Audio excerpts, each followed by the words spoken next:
It's Good. fantastic. That's good to hear. Yes. Worth every penny. Oh, good. Yeah. And more and more. Like, Yeah. I've already gotten about 70, 80 hours out of it. Holy fuck, nice. Yeah. And private servers, dude. Does it have already private server stuff? Well, they actually, when you open up the game, Yeah. right on the main menu is a guide about how to set up your own private server. Yo, okay. It's fantastic. That's really I already have the good. dedicated server like thing on my Steam, so all I got to do is launch that, and then you guys can join. That's how me and sick. Aiden have done it. That's awesome. Yeah. That's really good. Now I do the thing of what, and then I go here, and I go over here. And right now, since I'm kind of in the end game-ish area, Right. or like levels, I'm actually just building a team now. Oh, cool. Just of the pals that I really like. Yeah. Makes sense. There's breeding, of course. Of course. Yeah. And whenever you breed, so like pals can have like little passive traits and stuff. Mm-hmm. And if you breed two together, there's a higher chance of passing it on to the next one. Mm-hmm. Okay. So you go around, catch wild ones and looking for a good trait, and then you breed them to put them all onto, an offspring, and then you build that one up from level 1. Right. That makes sense. You can also upgrade their stats with an item called Pal Soul. Oh. You use Pal Souls. There's small, medium, and large Pal Souls. Mm-hmm. And you also have the Pal Essence Condenser, which is basically a blender that makes a protein shake out of pals that you then feed to the other pal. That makes sense. There you go. It's great. Not only are you treating them as slave labor, you're also making them into Soylent Green. Yes. But only for it's only for the parents, the parents and like the children, they have to eat their other, So like, if I'm breeding a whole bunch Mm-hmm. together and if it takes a long time to Mm-hmm. get the mixed stats that I want, Mm-hmm. all the failures get blended. Ah, of course, yes. It's not actually a blender, but it basically Yeah, is no, I got you. I need to open up Watch Together. Yeah, you're good. It's very fun. I can't wait for you to play and join. Yeah, I hope to at some point soon. I'm thinking this week I'll have more time and more energy because it's been less hectic recently, and I'm getting closer to having shit down. Basically, That's good. Yeah, it's been nice. Real quick, I'm gonna step away because I need to I just need to put a food back in the fridge before it gets too warm. Go for it. Fast travel. Okay. Yes. Yeah, we'll see what this is about. Yeah. All right. I'll be right back. Yep. Why does my internet decide that it wants to fluctuate? Signal. Oh, Peter, what's the wind speed?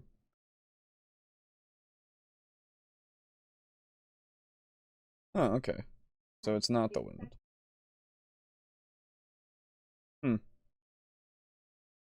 Okay. Weird. I don't know what's causing me to have less bandwidth tonight. It's fun. Shouldn't, but not that it will be noticed on the stream. It's just going to be that we're going to take some time to respond to things every now and then. Because I still have half of my bandwidth, basically. Strange.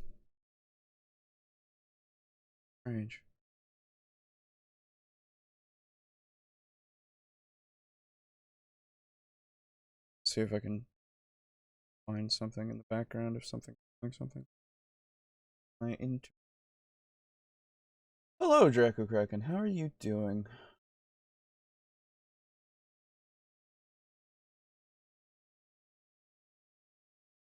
that running?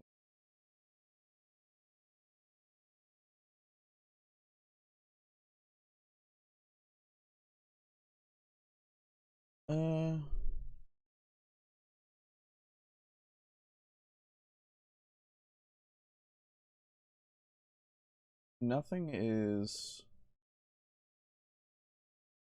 taking a shit ton of anything out. Why is Microsoft Edge open in the background? Stop it. Okay, I guess it will just keep being like that. Whatever. Okay.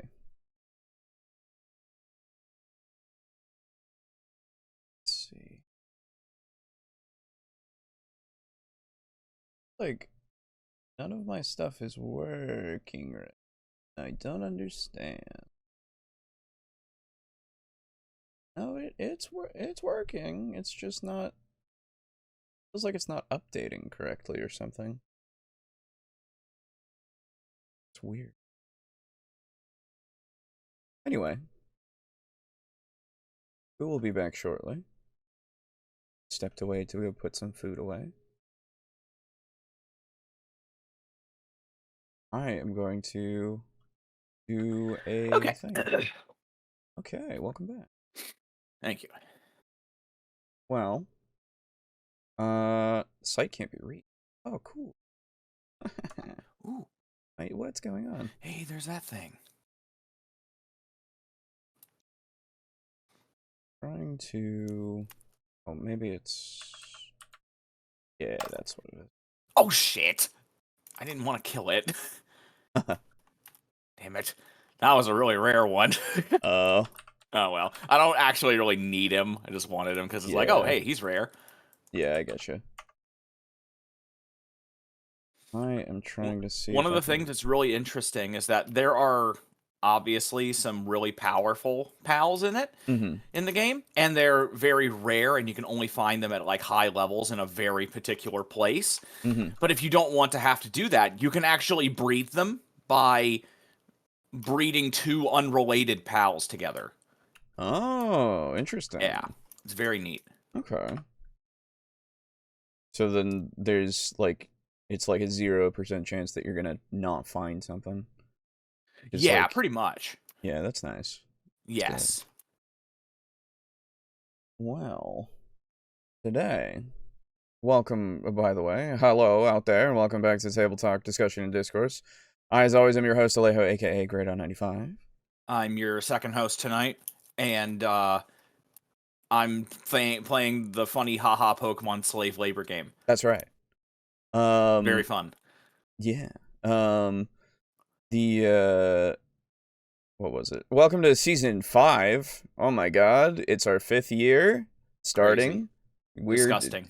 Weird. Yep. Show's 4 years old technically. About gonna be 5 after this year's passed, I suppose.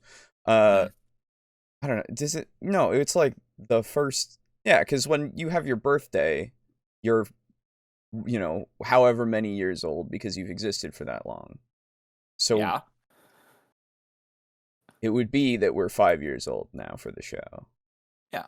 Okay. Yeah. So fuck it. We're 5 years old. Sick. Yeah.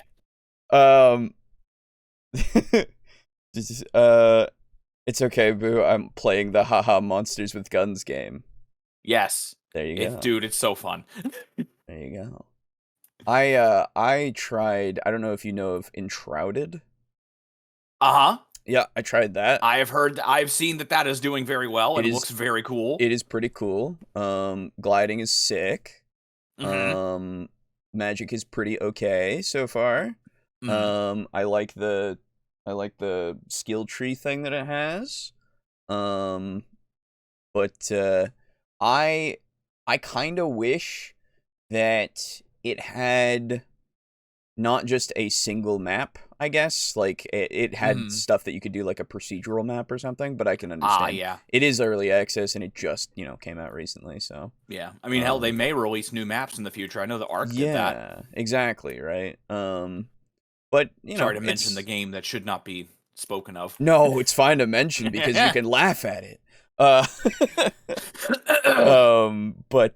yeah, it's pretty neat. I hope it continues to do well and it doesn't get like abandoned, you know? Yeah, no, because like I saw it and it looks fucking awesome. Yeah, it's cool. With the actual like it feels much more like a survival RPG. Yes, which is very appealing. Very much so. It is. Fucking gliding is sick.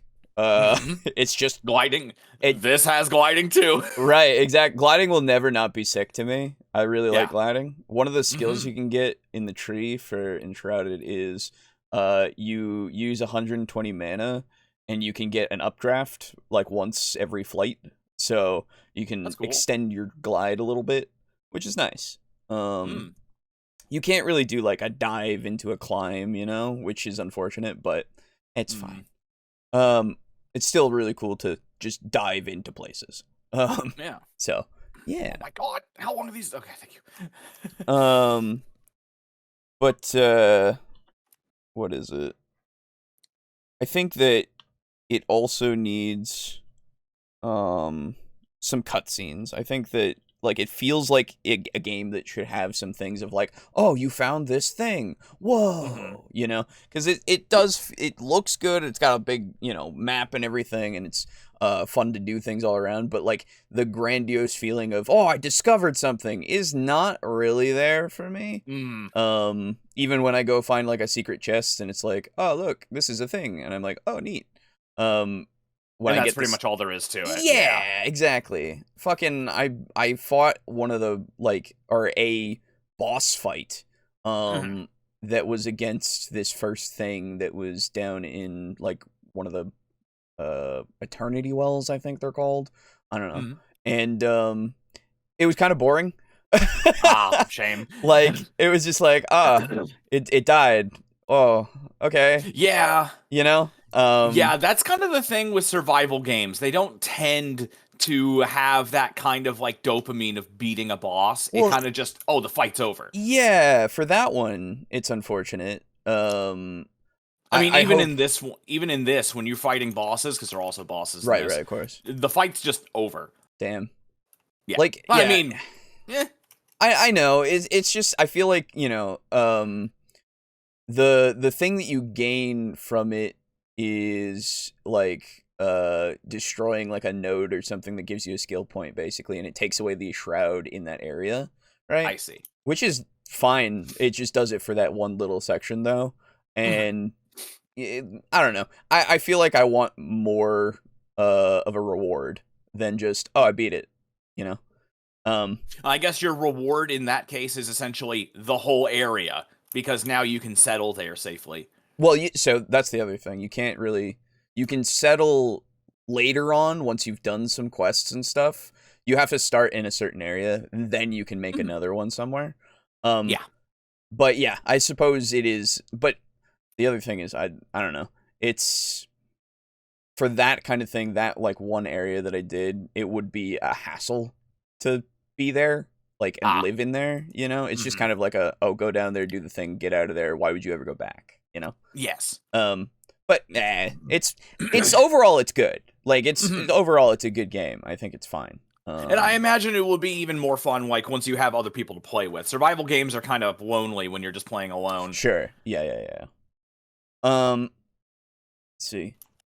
Hello, Timothy. What bad adventures are we talking about? Well, we'll get to those. But today we are going to be talking about those as well. But first, we're going to talk about travel again.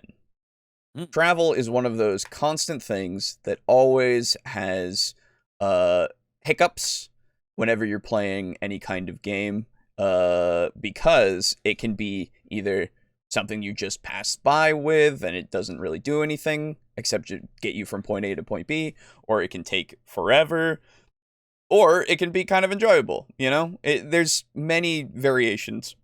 It really just depends on what your group likes for the travel aspect, and really what you have found works for you, you know? How are your mitochondria doing tonight? Well, Lux, they're the powerhouses of my cells, so I think they're doing great. What are they selling? Well, power. Obviously. Oh, Yeah. They built the houses for them, so it's true. yeah. um but yeah, so we are going to be looking at uh Dungeon Masterpiece, Baron von Roop or something like that, I think is his moniker. Yeah, it's a little weird. I don't remember. Maybe he'll say it again and I will forget. Uh, Mm. but this is fast travel in D&D. Keep it interesting. It's only a 6.5-minute video. And you know, I just want to know how he How do will you have us keep it be, interesting? yeah, doing travel fast, you know? Mm. So, here we go. Oh, I got a red bean mochi for the show today. Yo, nice. I can't have that. I've tried those before. I'm not a huge fan. Oh yeah. Yeah. I've never had any of like the red bean stuff. I really want to try them, but at the moment, Mm. you know, keto. So, Good evening, Dungeon Masters. I'm Baron Derop. Systems or procedures for overland travel can sometimes feel overly tedious or even throw off the rhythm of our game sessions. Furthermore, Sure. players may decide all on their own that the risks associated with hiking through the wilderness and enduring random encounters just isn't worth the reward. Sure. Even if we want to take the lead from typical video games fast travel systems, the implied education fast traveling offers us seldom highlights the ramifications of using highways, trade winds, or other travel infrastructure which could make the fast traveling more interesting. Fucking Silt Strider? Yo, I like Yeah, that. it was, I like yeah. the call out. For sure. Yeah, this is interesting. So I thought it was just going to be like quickly traveling and such, not specifically fast travel. Yeah. The system. So Mhm. interesting things with that could be like I guess, you know, we're going to get into costs, of course, right now, but like it costs a certain amount to fast travel, but along the way, maybe you could do encounters, I suppose, or something. Well, I mean, if you want to have the closest equivalent to fast travel, it's essentially just teleportation. So just have Well, yeah. teleportation circles in cities. Yeah, exactly. Because, like, that's the easiest way, and you just make it cost of, like, oh, you go to the Wizards Guild or whatever, and they're like, oh, you want to go to over there? Okay. Yeah. Yeah, we have a circle And I mean, there. hell, that's a good way for them to make money. And the other thing you could do is have it become, like, a quest line of, we don't have a thing here. Can you go there so that, and take one of us so that we can make a system here, you know? And you could have them actively be a part of creating that kind of system for the world. So, but the thing that I can see also is like, well, why, you know, we just go back and forth and just pop, pop, pop, pop, pop. Like, I guess your campaign is going to be more focused on cities, unless, of course, you have quests that you got to go outside of the city to go do stuff, of course. But if your if your players don't need to, then it's like, well, I guess we're just doing highly focused city stuff, which is fine. Yes. Nothing wrong with that. You just got to be prepared. Let's see. Oh, this person, I remember him. Yes, he's hit or miss. Sometimes he's okay. When you can, Red Bean is so good, dude. Fair enough. He kind of looks like Professor DM's younger brother.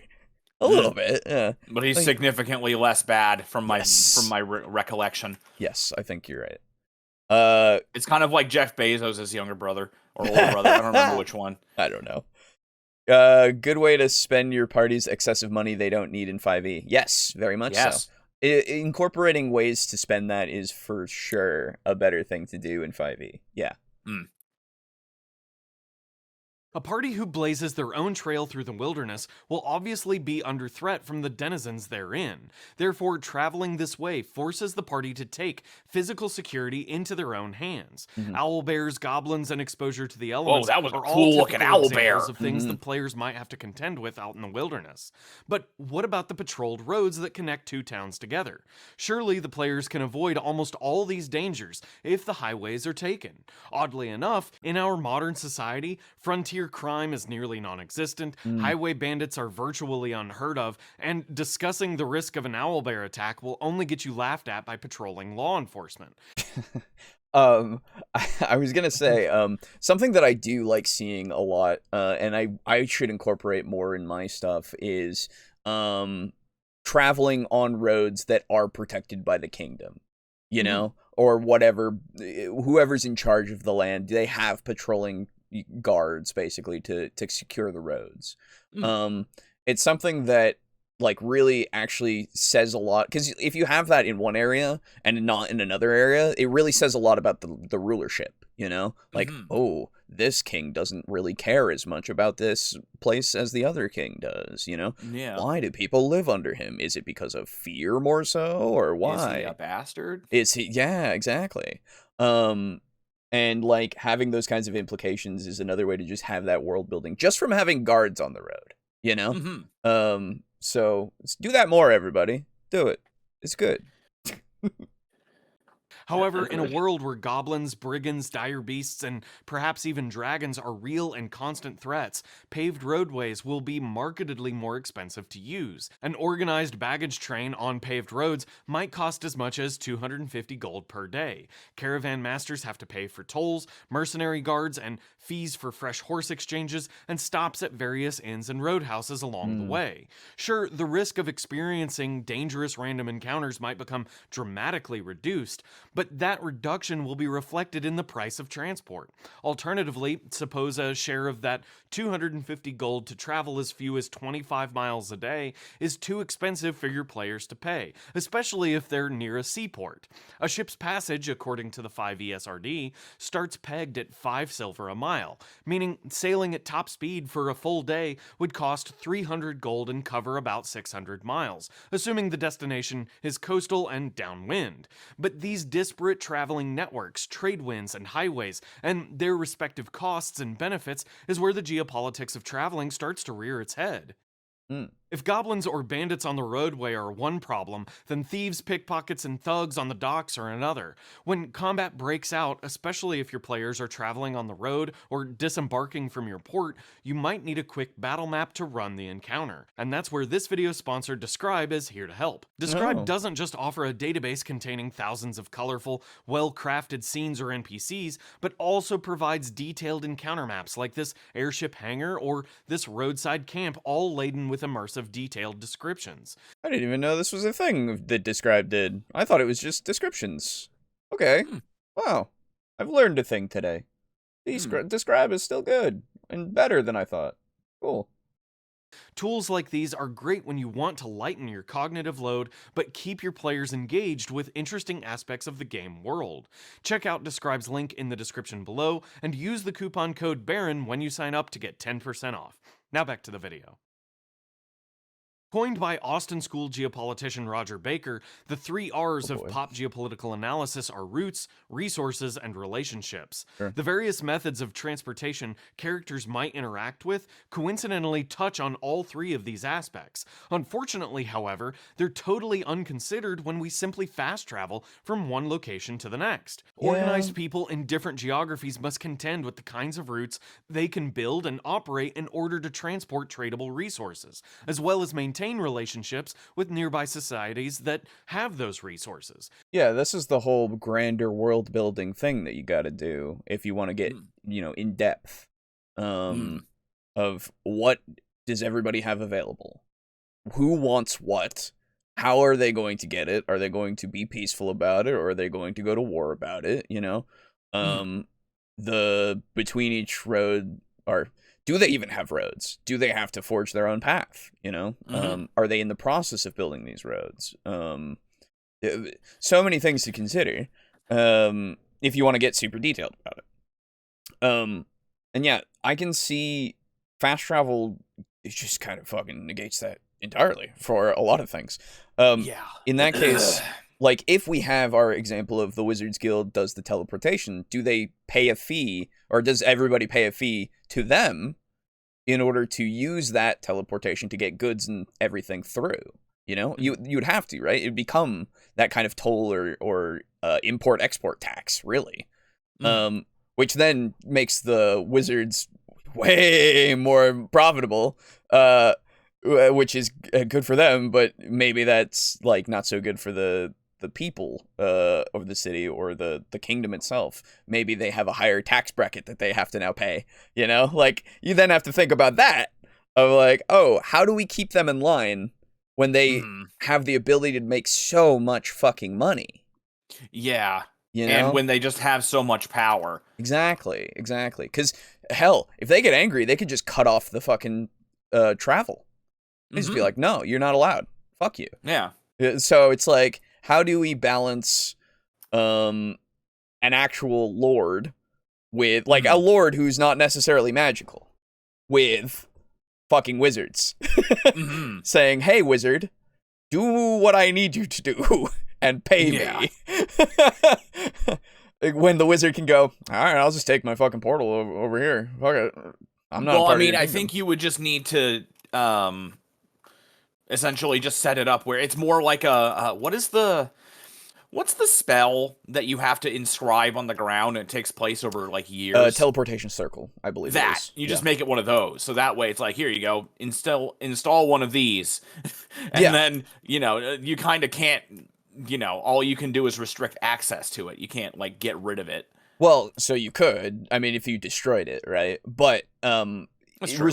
Restricting access is as simple as this is the like you come up with, oh, this is like the rune that's a part of this thing, and that's the one that you need in order to actually go between things, you know? And then it's just like, well, I'm just not going to give you that anymore, or I'm going to change it, because fuck you, you know? Yeah, see, the problem then is like, okay, you're going to try to take away you want to take away our guns? That's right. We're just going to fucking kill you. Well, yeah, I mean, well, that's the thing, because you don't right? need a wizard to cast the spell to move between them, I don't think. For teleportation circle, I'm not sure. Let me check. Yeah. Let me actually check. I'm not sure. Not to mention, there would, of course, be ones that are a bit more loyal to the people that need to use them. Of course. I'm just thinking of, the scenarios that you need to think of, right? Instead of the ones where everything's okay. Because you gotta think of the bad stuff. You gotta. Oh, of course. Let's see. As you cast the spell, you draw 10 foot, blah, blah, blah, blah, blah. Shimmering portal, 5 feet. You can create a permanent teleportation circle by casting a spell in the same location every day for a year. You need not use the circle to teleport when you cast the spell in this way. Okay. So you still need to cast the spell. Okay. Yeah. So you still need a wizard to go with you, actually. Like, you need to hire a wizard to teleport you everywhere, basically. Damn. That's what it seems like.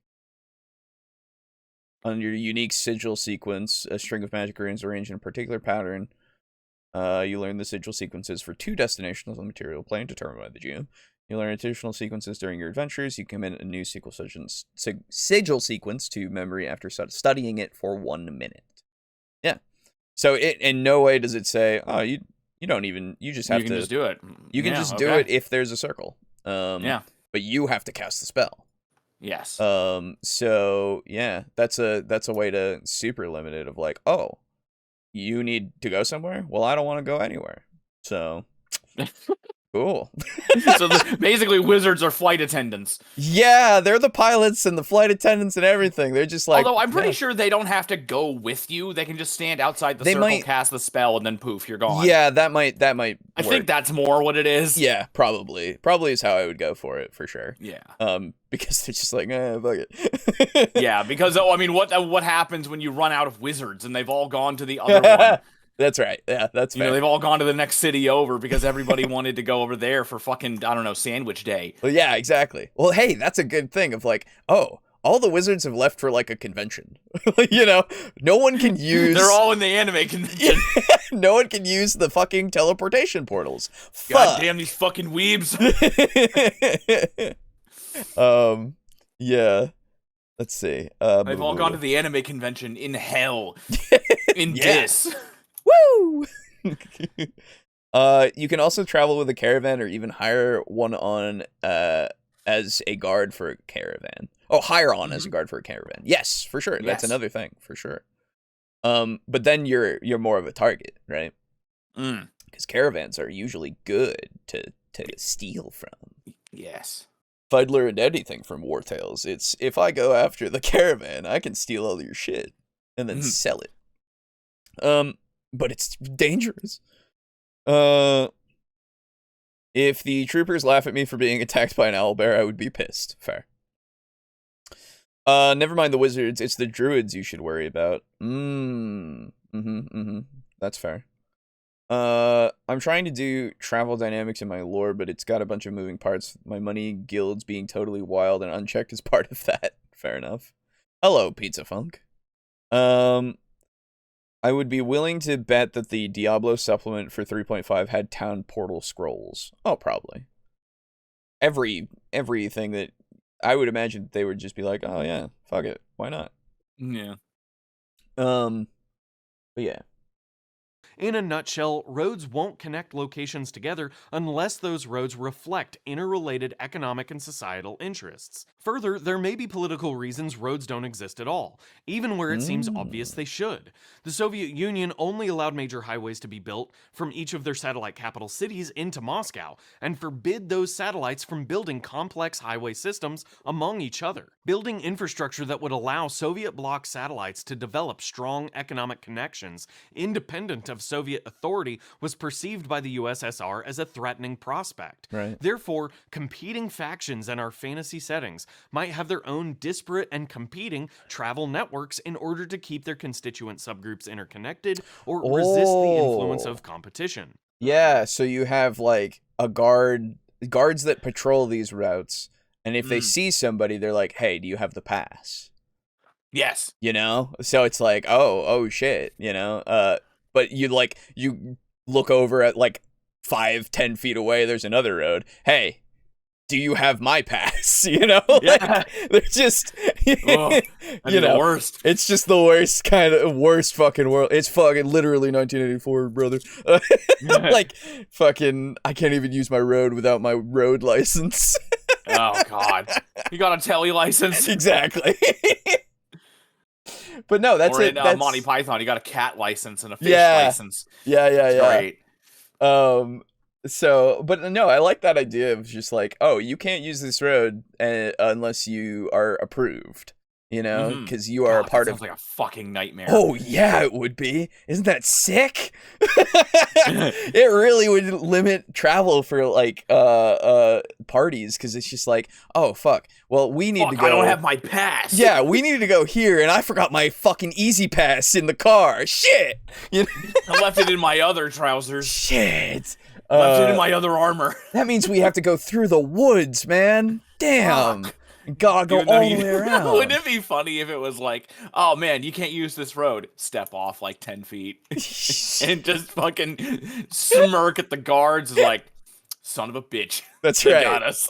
Then an owlbear comes out of the woods and the guard's like, well, yeah. You're off the road. There's nothing I can do. I can't do anything for I you. guess I'm just gonna go this way. I have to guard the road, not the forest. Yeah, exactly. When it comes to the road, I'll take care of it. But right now, I fucking got you, fam. and if you get on the road, I'm gonna stab you, okay? Because you don't have your license. I also got you, fam, just in a different way. Exactly. As another example, feudal Japanese sailing vessels were allowed to come and go to any Nippon seaport. However, only Dutch foreigners were allowed to land at the port of Nagasaki for nearly 400 years. No other foreigners were allowed to land anywhere else in Japanese territory. Therefore, player characters might have to navigate the interests of multiple factions in order to conduct a fast travel efficiently. Player characters who wish to travel on roads might have to pay fees to frontier sheriffs and baggage train masters, while at other times seeking fare on disconnected sailing vessels. The obvious wrinkle here then is that fast traveling via sailing ships uses a different traveling network and therefore has different managing factions. Further, river barge operators might have turf wars with caravan drivers, sailing ship captains, and the port authorities where all these different fast travel transportation networks interconnect. In order to avoid all that drama entirely, however, player characters may get on the good side of a mages guild who can grant access to to a network of teleportation circles. There we go. However, the instantaneous travel and access to powerful spellcasters might cost the party as much as 500 gold or more per use. Yeah. All these different forms of transportation, the caravans, sailing vessels, teleportation circles, or even more weird and creative ones like the airship jellyfish from Morrowind, all build overlapping travel networks dungeon masters can leverage for quest hooking or adding depth to our game world, while still facilitating fast traveling. In essence, take a few moments to think about how the various communities in your game world move resources amongst themselves, and what factions control the infrastructure to move those resources, and what relationships the party needs to maintain just to have access to them. If you'd like to help me make more content like this in the future, please consider supporting me on Patreon or becoming a channel member. Thanks for watching, Dungeon Masters. I was gonna until say. next time, good night. That's I mean, that's a good video. Damn it, I fucking know. I remembered now that he's got like the fucking perfect smile emoji smile. Yeah, he does. Yeah, he's the smiley guy for sure. Yeah, he's the smile emoji. Yeah, I mean, there's not much more that you can say, because like overall, what fast travel itself, traveling in general itself does, is it makes you have to think more broadly about everything. Because like people need to go from place to place. People need to have things because, you know, some place might have an abundance of wood, and another place might have an abundance of stone, and another place might have an abundance of sheep, and we're playing Catan now. Yes. And and you need to trade them so that you can keep building that infrastructure and keep expanding the cities and everything. And then you have territory wars because, oh, you're expanding too far this way and we claim this place because it's our birthright or it's our divine right or, you know, anything. Now you're getting into legit geopolitics and shit. Yes, exactly. So you have to start thinking about how each of these factions are going to interact and everything because of something as simple as a rock. Yes. You know, which is, it's fascinating. It's good to have as like a foundation. Because it's the only way that, I mean, it's not the only way. It's just a really good way. It's the only way. It's the only way. It's a really good way for you to start fleshing out your world if you have something very basic, you know? I have a place that's in the forest. Oh, I have a place that's in a desert too. You know, maybe they need the wood from the forest because they need to build things. No, actually, wait a minute. No, they don't, because they use like the adobe kind of structure so that they can keep cool in the desert, you know? Oh, and then it's like, oh, but do other places need that too? Do they need wood? You know, like all that. Do they get enough wood from the scarce amount of, like, deserts aren't fully deserts most of the time. So like, do they actually have enough wood that they can sustain themselves on? Do they have a program, in fact, to create, you know, trees and stuff so that they don't just use it all? Like, are they responsible? You know? Yes. And then you have that kind of implication of how are these cities run? Because they need to survive on their own. If they don't get a shipment of whatever they need, how does that, like, do they have a backup plan? You know, all that kind of stuff, right? Man. It's a rabbit hole that you can just keep going down and down and down. It really is. And it's honestly, really that's fun. one of the rabbit holes that it's a good term for that. It's one of the rabbit holes that I never really dive down into when I'm building my world. That's fair.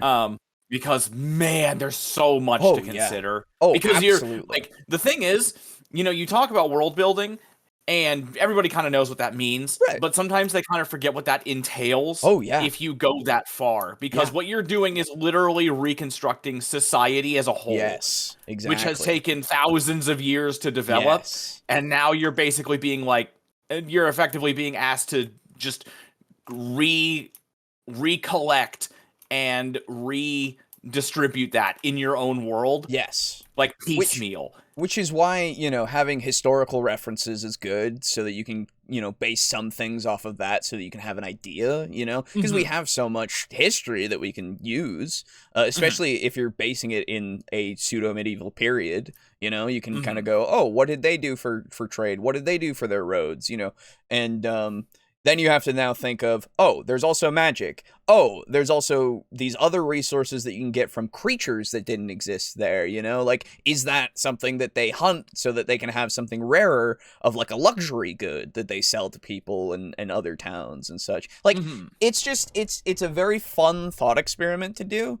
Yes. And it's really fun to just, like, write it all down and kind of work out. It can take up a lot of your time just trying to figure all this shit out, but it also, I mean, at least to me, it also can feel really rewarding of like, oh, I have now this resource that is connected and is like not connected to places, and now I have this faction that really doesn't like the other faction because they won't give them this shit, and now I have a reason for them to now be at war or just an embargo or something, you know, like, and they don't necessarily enjoy people that come from there to go here, and I have so many things.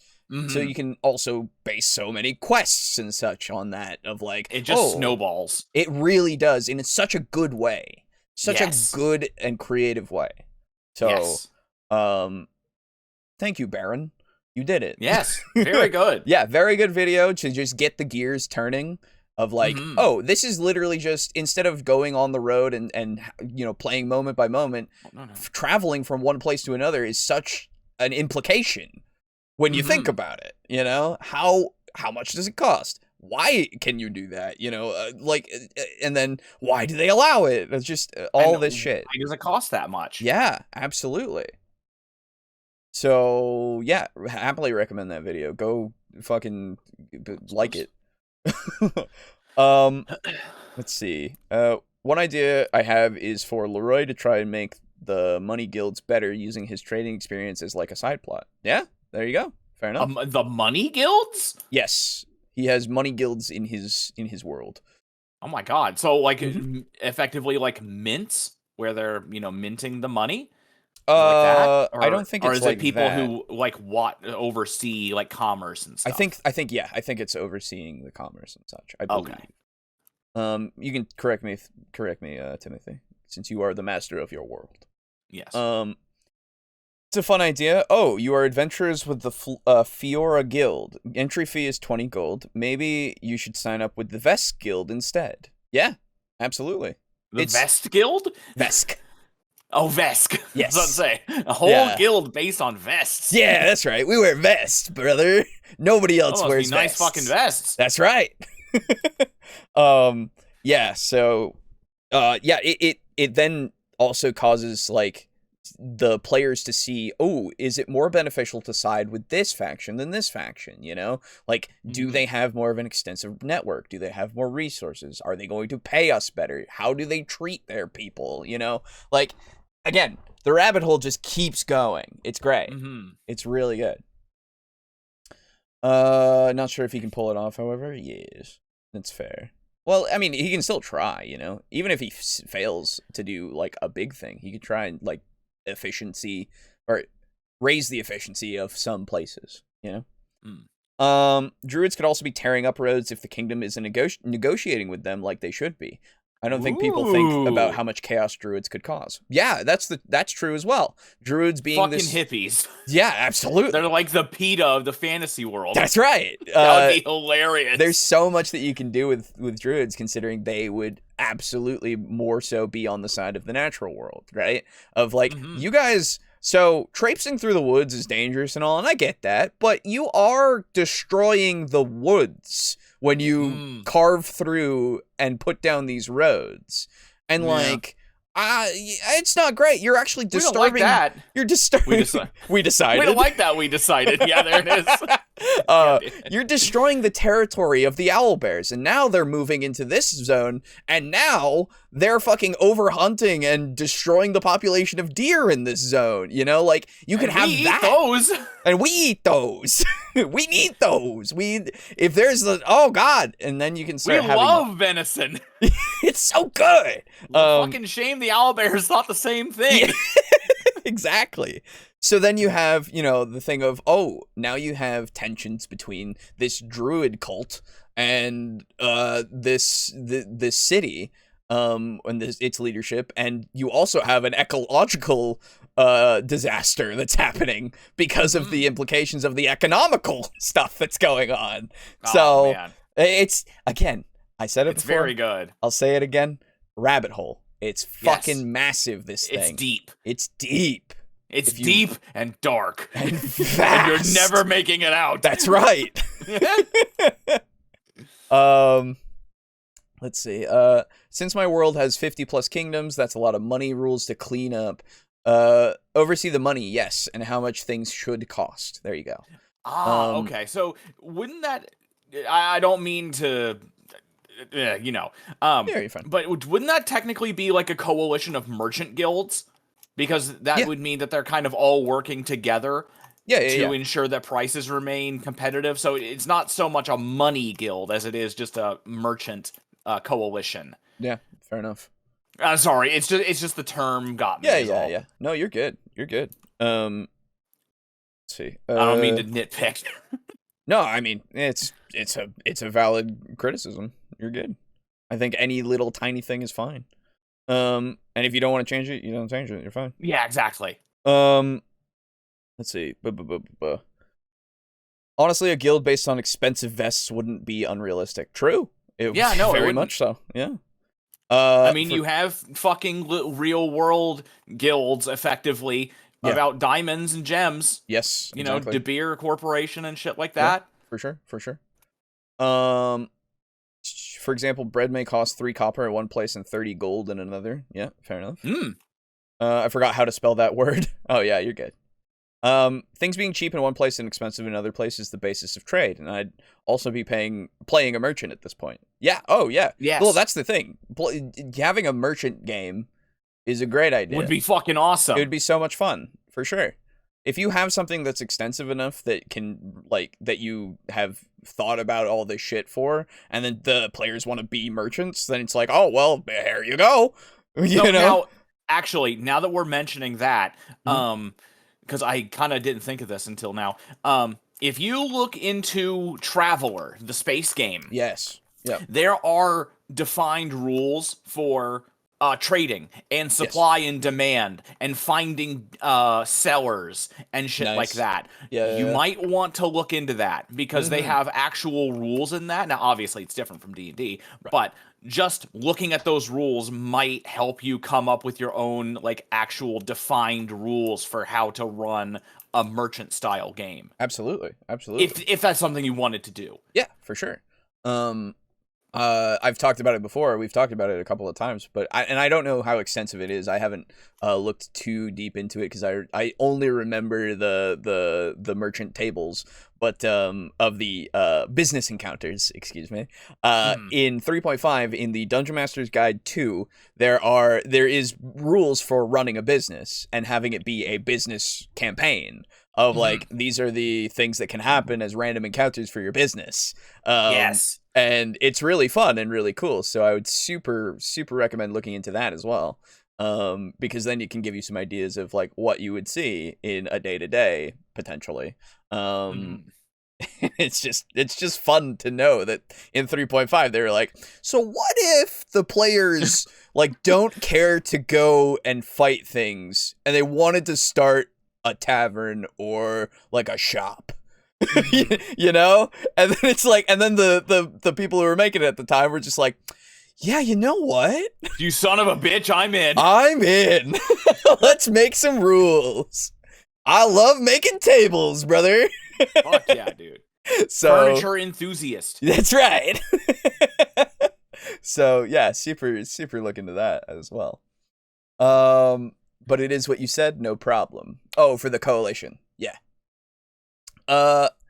Just a space trader game is something I've wanted. Fair enough, Lux. Yeah. Yeah, dude. Honestly, so if that's something that you want, look at Traveler. Traveler's good for that. Traveler's good for a lot of things. Mongoose Traveler 2nd Edition, specifically.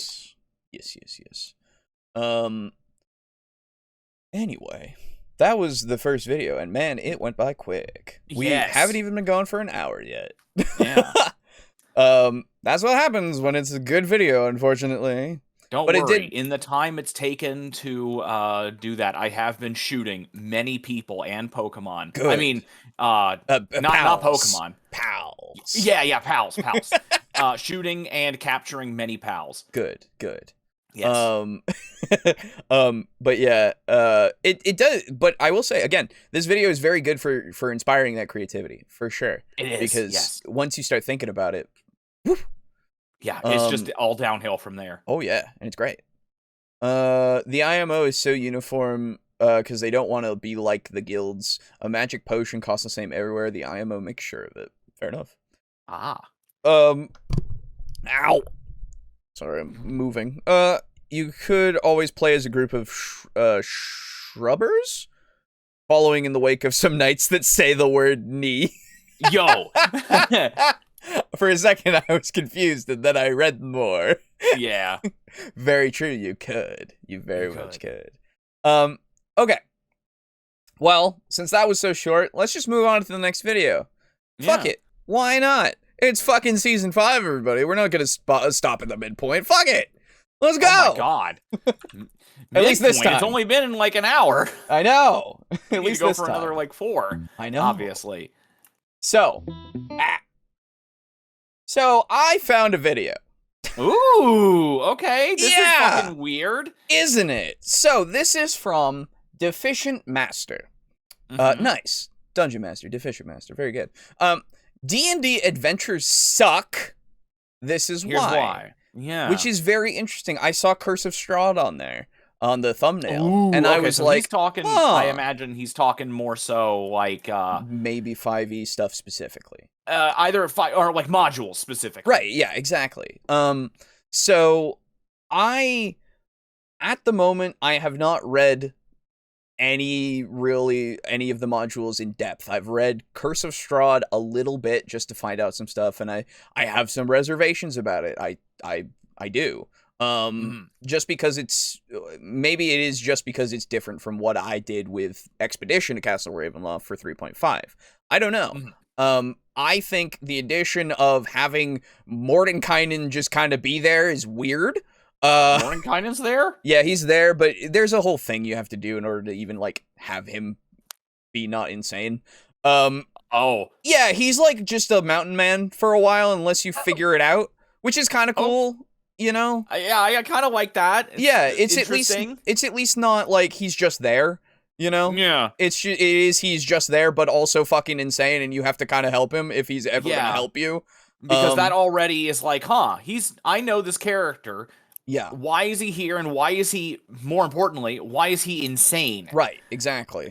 So it's at least interesting. Hopefully it lives up to that. Exactly. Well, I think it just depends on how you run it, right? Okay. So is that not something that's outlined in the module? That's like, he's insane for this reason. I think it is. You know what? Let me get my book, and I will find it. Hold on, everybody. Rant incoming? I have no idea. We'll see. Yeah, we'll see. Give me a sec.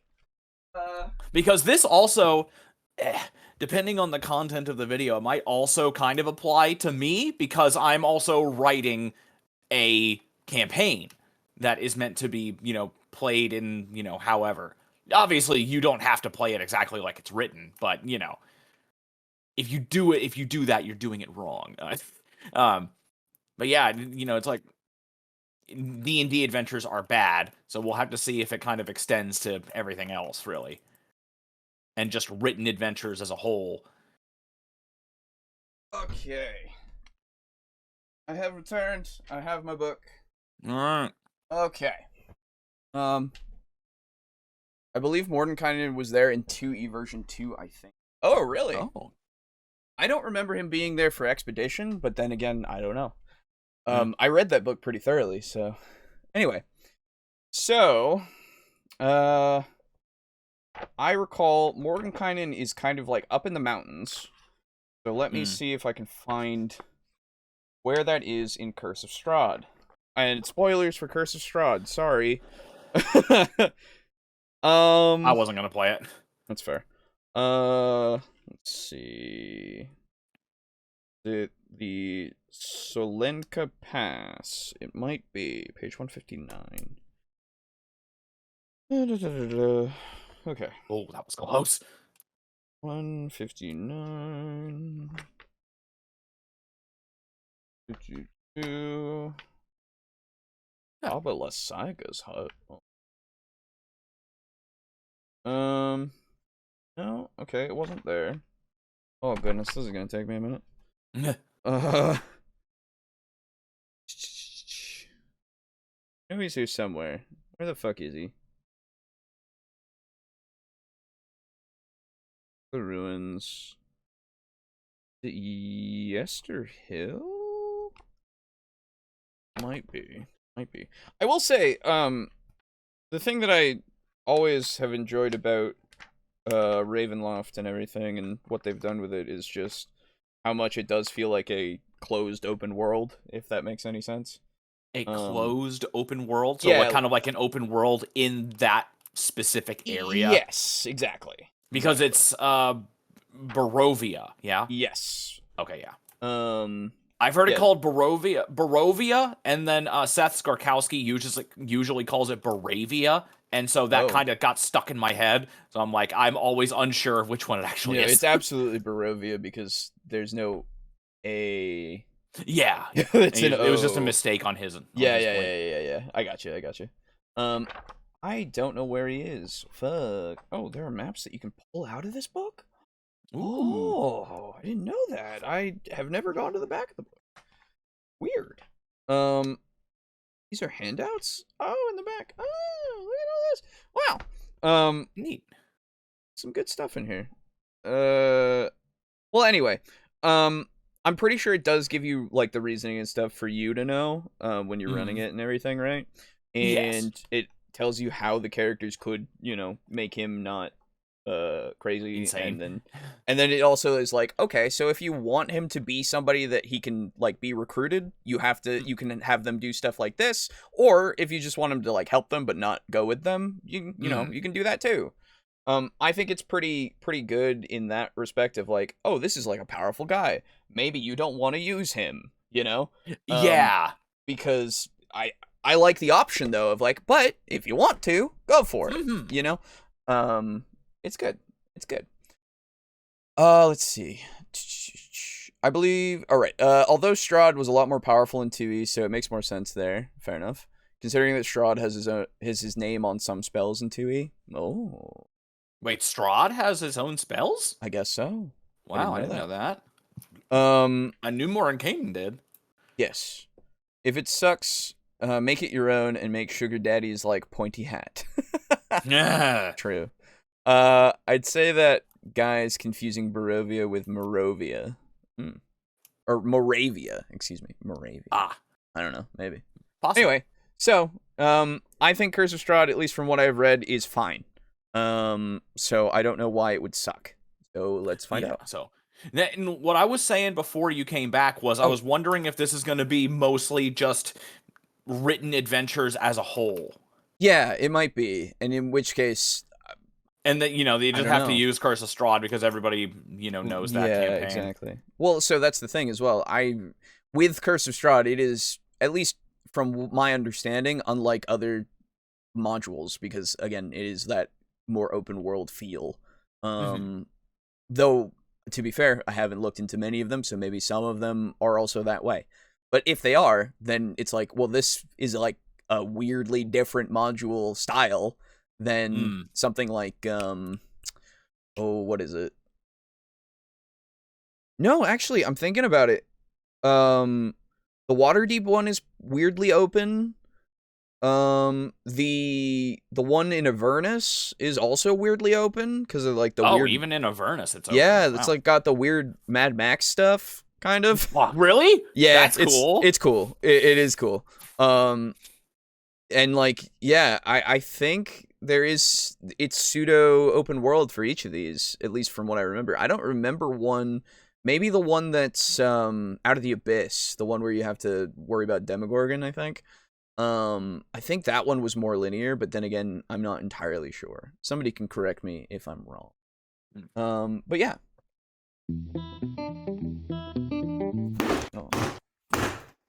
Oh. Okay, so he's now made it a point. Yeah, he has made it a point. Okay, Interesting. The gloves are off. Okay. The problem with most of these pre-written tabletop adventures is that they're not meant to be played at the table. And this is why. What? I just realized I glitter bombed myself. Nothing a little editing magic can't fix. Okay. Okay. Yeah. How'd that look? I'm still practicing my transitions. I mean, have you actually had one of these open in the middle of your game? Look at this coffee table tome taking up all my space. When am I gonna put my 3 cans of Mountain Dew and all my dice? Seriously? Okay, get a I hope that that's a bigger joke. table. Or just, put it to the side. Put it to the side when you or don't in your need it. on your lap and or something, because put a bookmark in when you know the things that you need to look at and bookmark it. or just take notes, your own notes, so that way you don't have to do that. Exactly. There are many things. It has to be a joke, right? Please tell me this is a joke, dear God. It's got to be a joke. Oh, it's a little too quiet? Sorry. I'll turn him up. Okay, you and I both know I have way more dice than... Okay. And don't even get me started on what's inside. The adventure itself is fine, but it's full of this! Ah! Words! I can't read!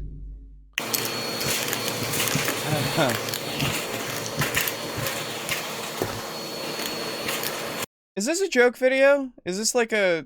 I feel like this might be a joke. Is this a joke video? Did I get baited? Are we fucked? Is he a masturbator? Did he get me?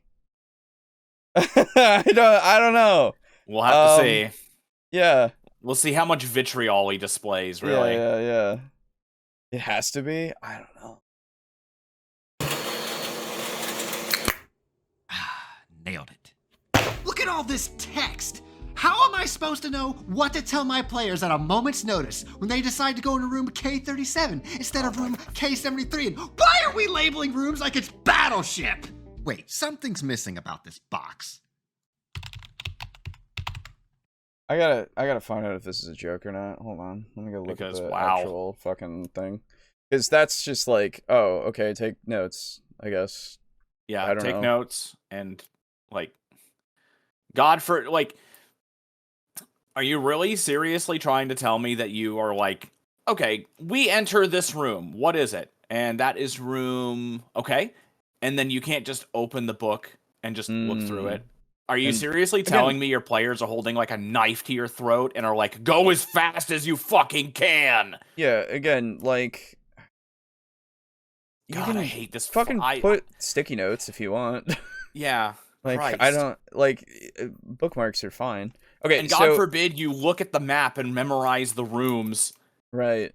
So this is supposed to be a comedic essay on mainstream TTRPG adventure design.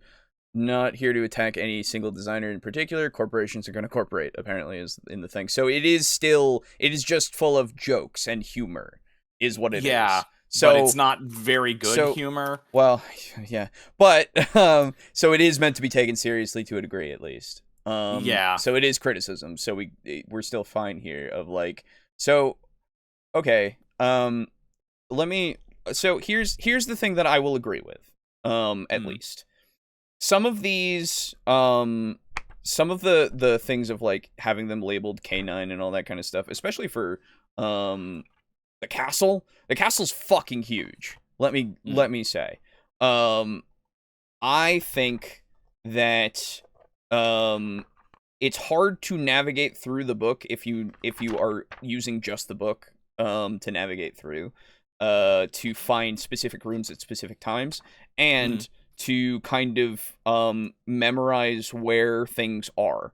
Okay. Because it is intricate. Like they're everywhere, these stairways that go to specific places.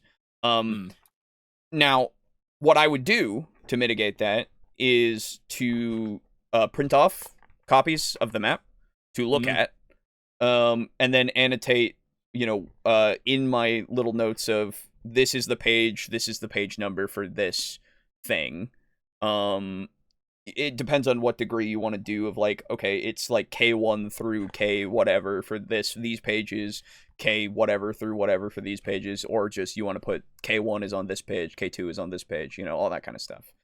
It really is dealer's choice at that point, but there are ways for you to make it so that it's easier for you to find what you need if you take notes on things beforehand. Yes. Usually prep is so that you can streamline things for yourself. Most of the time. That's kind of what you do with prep. So like, I don't know, prep more is my point. Weird. Now just for it's a minor thing, and I understand that, so I'm gonna nitpick it a little bit, and you don't have to listen to me about this, but I don't care that they're labeled K something, S something, all that kind of stuff. It doesn't matter. It's just another way to have these labeled so that you know, or so that they are distinct, rather than just having South Alcove, Dining Hall, Servants' Quarters. The thing. You can't really have that on the map. Yeah. Because those are big fucking words. Exactly. They do it for the map specifically. If you look at these maps, like on page 71 of Curse of Strahd, there's a picture of a map that has like arrows pointing to specific rooms, or rooms that have these labeled of K53, K9, K50, you know, just so that they have these little things so that you can go look down and see, oh, the relevant information is a little thing about what it looks like, so a little blurb here of like the smokestack for K52. Jutting from the steeply sloping roof of the castle, a spindly smokestack 5 feet in diameter at the top rises 30 feet above the roof's peak. Smoke belches from its iron-pronged capstone, and then a little thing that says, the chimney leads down 60 feet to the blazing fireplace in area K37. A creature that starts its turn in the chimney takes 3 1d6 fire damage. And that's all it is. Just to give you a slight idea of what the major thing is in that area. Some of them have a lot more than others because they have an encounter, or they have, you know, multiple things in that room, you know? So it's there for you to get that quick information if you need. And again, if you prepped beforehand, you would have that information relevant, or the page numbers relevant, so you could turn to them. And like you said, it isn't hard to just take a couple of seconds to turn some pages to get to what you need and read it for a second, and then get it set in your mind to run. If you don't want to do that, that's on you. So cool. If you don't want to do that, why are you running it? Yeah, exactly. That's the other thing. If you read it and then went, oh, I want to run this, then why aren't you running it, is my question. Or why are you complaining? Yeah. If you decided that you wanted to run it, then you had no issue with this. Yeah, exactly. Let's see. So there's a few things. Here we go. Mad Max was always kind of boring to me. That's fair. If I'm Googling right, Expedition to Castle Ravenloft was 3E, the original Ravenloft module was 2E, it was just called Ravenloft. Yes. And this guy's a little too quiet. Right, I did that. His voice is quiet and his dice are loud. Yeah, the mixing's a little weird. Is this whole video just a skit? It has to be. This video is annoying. No, it's supposed to be funny. That's the thing. It's supposed to be making you go, haha. Yeah, it's supposed to be. I'd say Hades strikes again, but this wouldn't be up to Hades standards. Fair enough. I don't even think you were supposed to have them open during a game. I always thought that you were meant to take notes. Well, so this is the thing. You can do either. It's valid. It doesn't matter, right? But taking notes is the easier way for you to process the information and have yourself ready for the session, so that you can run it for the people. The people. Yes. People. The people. So complaining about it is weird to me, because it's like, why didn't you do your due diligence to make it easier for you to run? I don't get that. Sometimes you have to slow down and patiently take your time with modules. Yes, very much. Especially for Ravenloft. Ravenloft has so much goddamn shit in it. legitimately, there are so many areas, so many characters, so many encounters that are here, so many systems of, like, madness even, too. Like, it's a dense fucking book, and that's why I like it a lot. At least I liked Expedition a lot, and then with this, they've transferred quite a lot of it over and added some more stuff. So, like, it's just a lot of options here for you.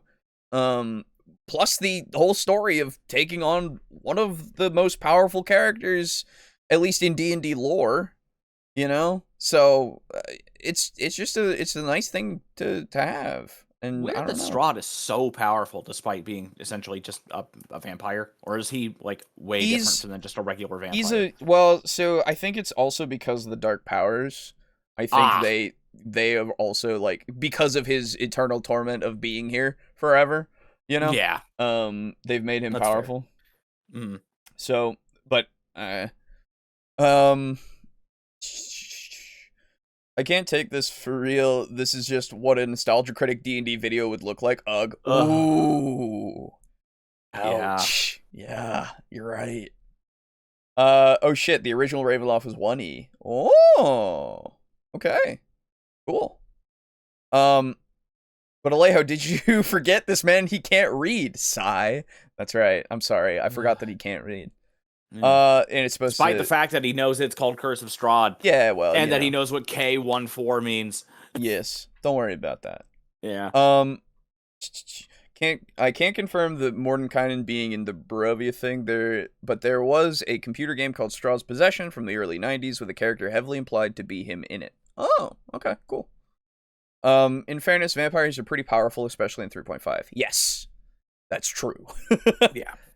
In older editions, vampires are way better. Okay, then. To be honest, yeah, and to be fair, I haven't actually played that much D&D, like traditional D&D. Absolutely fair. Which I is get you. Hilarious to say. That game being an adaptation of the original Ravenloft adventure. Oh, really? Is it? I'll have to look into that because I would like to see that. I like Ravenloft a lot for obvious reasons. It appeals to me in various ways, specifically, and you can imagine why. Yes. This bit is going on too long. Oh. Yeah. Oh. Anyway. My turn. K78. Did I hit? Wow, yeah. Really long.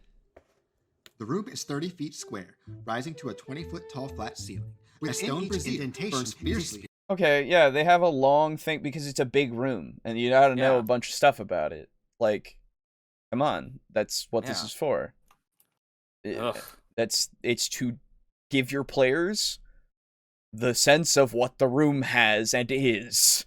Yeah. It's crazy, man. It's almost like modules do this even before, too. It's crazy. Yeah. Wow. Are you new? In the center of the room, twice the diameter of white flame produces no heat from the rim of the brazier. No two stones are the same. 7 cup shapes in overhead, a wood-based area around the seemingly unable. I am so sorry I dozed off there. And so will your players if you run these games straight out of the book. Okay, no, not necessarily. First off, unless they're interested in that. Yeah, and also, if they're wandering around a castle and saying, "What does this room look like?" Yeah, they're probably interested in it. More than likely. Brazier room, page 82. Well, let me look at this really quick. Oh, there's some cool stuff about it. Even after that, so here's the thing about the room. You got all this shit about the it. Interesting part. Well, no, he hasn't even gotten to the interesting part. He's just telling you the flavor text, which is good for it because, it won't take me that long. This room is 30 feet square, rising to a 20-foot tall flat ceiling. A stone brazier burns fiercely in the center of the room, but its tall white flame produces no heat. The rim of the brazier is carved with 7 cup-shaped indentations, spaced evenly around the circumference. Within each indentation is a spherical stone, twice the diameter of a human eyeball and made of a colored crystal. No two stones are the same color. Overhead, a wooden-framed hourglass as tall and wide as a dwarf hangs 10 feet above the brazier, suspended from the ceiling by thick iron chains. All the sand is stuck in the upper portion of the hourglass, seemingly unable to run down to the bottom. Written in glowing script at the base of the hourglass is a verse in common. 2 9-foot-tall iron statues of knights on horseback poised to charge, with swords drawn, stand in deep alcoves facing each other. The brazier sits between them. That's the flavor text. Already, I'm like, ooh. Yeah. Ooh, that's an interesting I like room. Then afterwards, you have, the 2 statues are iron golems. Each horse and rider... I actually knew about that. There you go. Each horse and rider is considered one creature, and they're inseparable. They have all this shit, blah, blah, blah. The hourglass is AC 12, 20 hit points, immune to poison and psychic damage, vulnerable to thunder. If it reaches 0, sand will fall and all that shit, it break. The magic writing on the base of the hourglass reads as follows. Cast a stone into the fire. Violet leads to the mountain spire. Orange to the castle's peak. Red if lore is what you seek. Green to where the coffins hide. Indigo to the master's bride. Blue to ancient magic's womb. Yellow to the master's tomb. Which is a puzzle for you to... It's a thing to say, hey, if you throw this shit in the fire, you'll know where these things are. Yeah. That's crazy! I like it. Oh, in fact... And all because I listened. Yeah. In fact, later on, it even says, this is something your players have to find out. Again, spoilers, you get it ready. If you throw them in, it actually teleports you to each of the places that it's talking about. Yeah! So it's even better than what I thought it was. Or maybe worse. Ooh. Yeah. Are you ready? Because who knows where you're gonna... Because now you're fucking lost. Yep. So... Or you can get out, because, like, the Violet Stone that lets you go to the mountains just lets you get the fuck out of there. Oh, nice. Yeah, it gets you to the fucking Solenka Pass. Interesting. So yeah, part of the glass stone that was kind of in the front. Oh, okay. So the other thing is, the stone, when you throw it in there, the sand starts going down after 5 rounds. The flame goes back to the right color, or the white color, excuse me, and then it basically resets itself, so you can continuously do this. So like, it's a teleportation thing that if you get to, you can come back and do it again, if you really want to. So it's a whole fucking thing. There's even a development section about like, if something's attacked, the room closes and they can't fucking get the fuck out unless they wedged it open because the doors are magically shut. The way is shut. The way is shut. By those who are dead. That's right. And then on the first round, the golems animate and then fucking fill the room with poison breath that issues from the horses' mouths. Yo, it's fucking sick. Like, it's a whole thing, man. Too bad it's so boring. God. Too bad. I couldn't possibly read that. Right, I couldn't... Well, you shouldn't read the whole thing to your players, because, you know, you want to keep some surprises, probably. But, like, that whole initial thing to set up... Why would I ever want to do that? Right. The whole thing to set up the room and make it so that players are interested in, oh, this room has the hourglass above the thing. Oh, there are stones set in it that are all different colors, and the flame isn't hot, and there's script there, and then you read the script to them, and it's like, oh, that corresponds to the colors on the gems. Oh... Yeah, it's just sad to think that somebody would think that other people can't be interested in this. Yeah. Why does it have to? Why do all D&D games seem to need to be lightning fast? I don't know. Why are you playing a game with your imagination if you can't sit there and listen to someone describing something for you? Exactly. Let's see. Are you fucking kidding, my dude? Yeah, I know, right? If you do play that game, expect to die a lot and possibly need a guide. Oh, for the computer game? Yeah. You'll also need to use negative plane protection later on and still do a lot of save scumming because you will have too many level drains otherwise. Yep. I do like the hands and table camera style, however. +1 point, you are now at -1. Yeah, I mean, that's a fine style. It's good to, like, see... Like, I appreciate... that I can see what he's talking about because it's right there, you know? And he's pointing to it. It's in my current window and everything. It's a little blurry because it's a little small, but I would be able to probably, you know, make it full screen and see the pages and everything, the page numbers, so I would know where things are. Like, it's it's a good framing, but man, I'm not having a good time. Yeah. So what? Should we just take all these adventures out back and put them out of their misery? Yes. No. We can save them. Oh? I can Because save they them. need to be saved. Just like with my sweet, sweet shadow heart. I can fix her.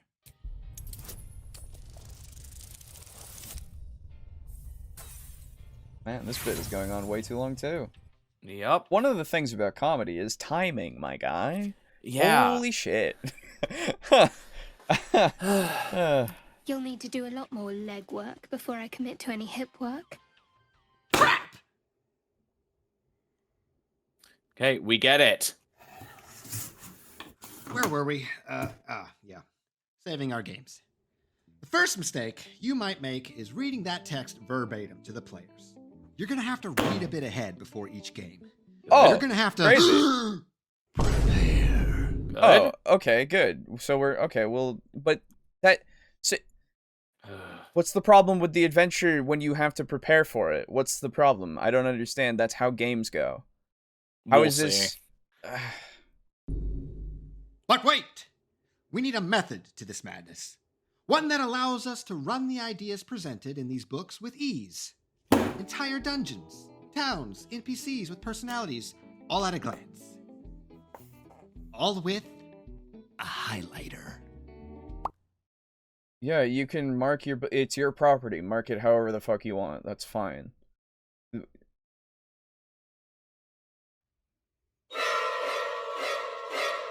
Don't you dare touch me! Stand back! No! Just kidding.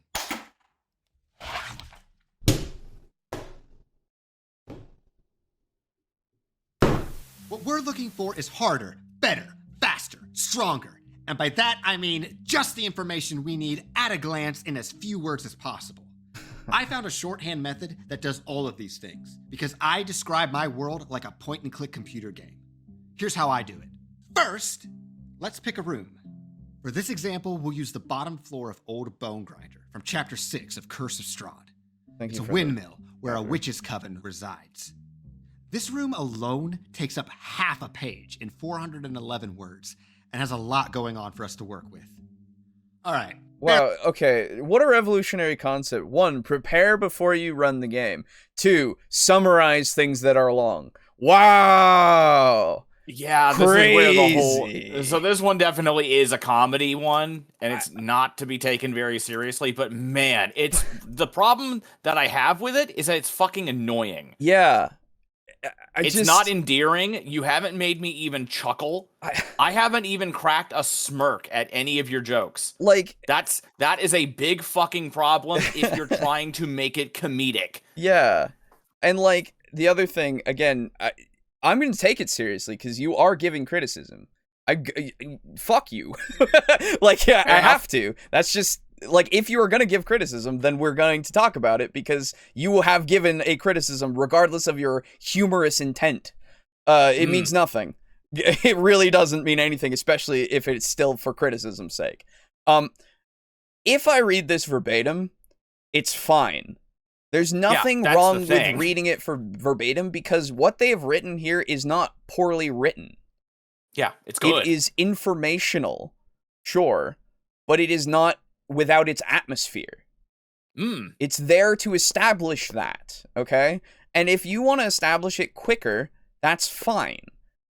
But you will lose a bit of what the atmosphere is unless you're doing something else to, like, compensate for that with your summary, okay? With the encounter stuff, you're not reading that to your players, so fucking who cares how you summarize that? That is just, you're gonna run it however you run it and everything. So, you know, you can take the notes and run it however you want to.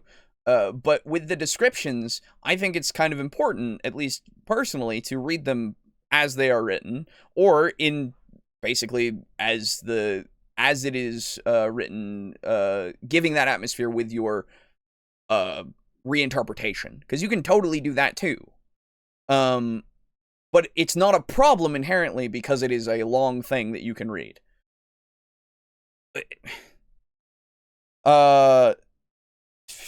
Oh, heaven forbid I do prep work. Exactly. Is the book slamming funny? No, it's to put an emphasis, I think. Though the idea was just to let you input the stats from your actual RP characters and see if they can survive. Oh, was it? Oh, neat. He's putting comedy ahead of actually having a point. Yeah, very true. Yeah. Very true. And it's not very good comedy. Bear with me No, as we it look isn't. at the read aloud text.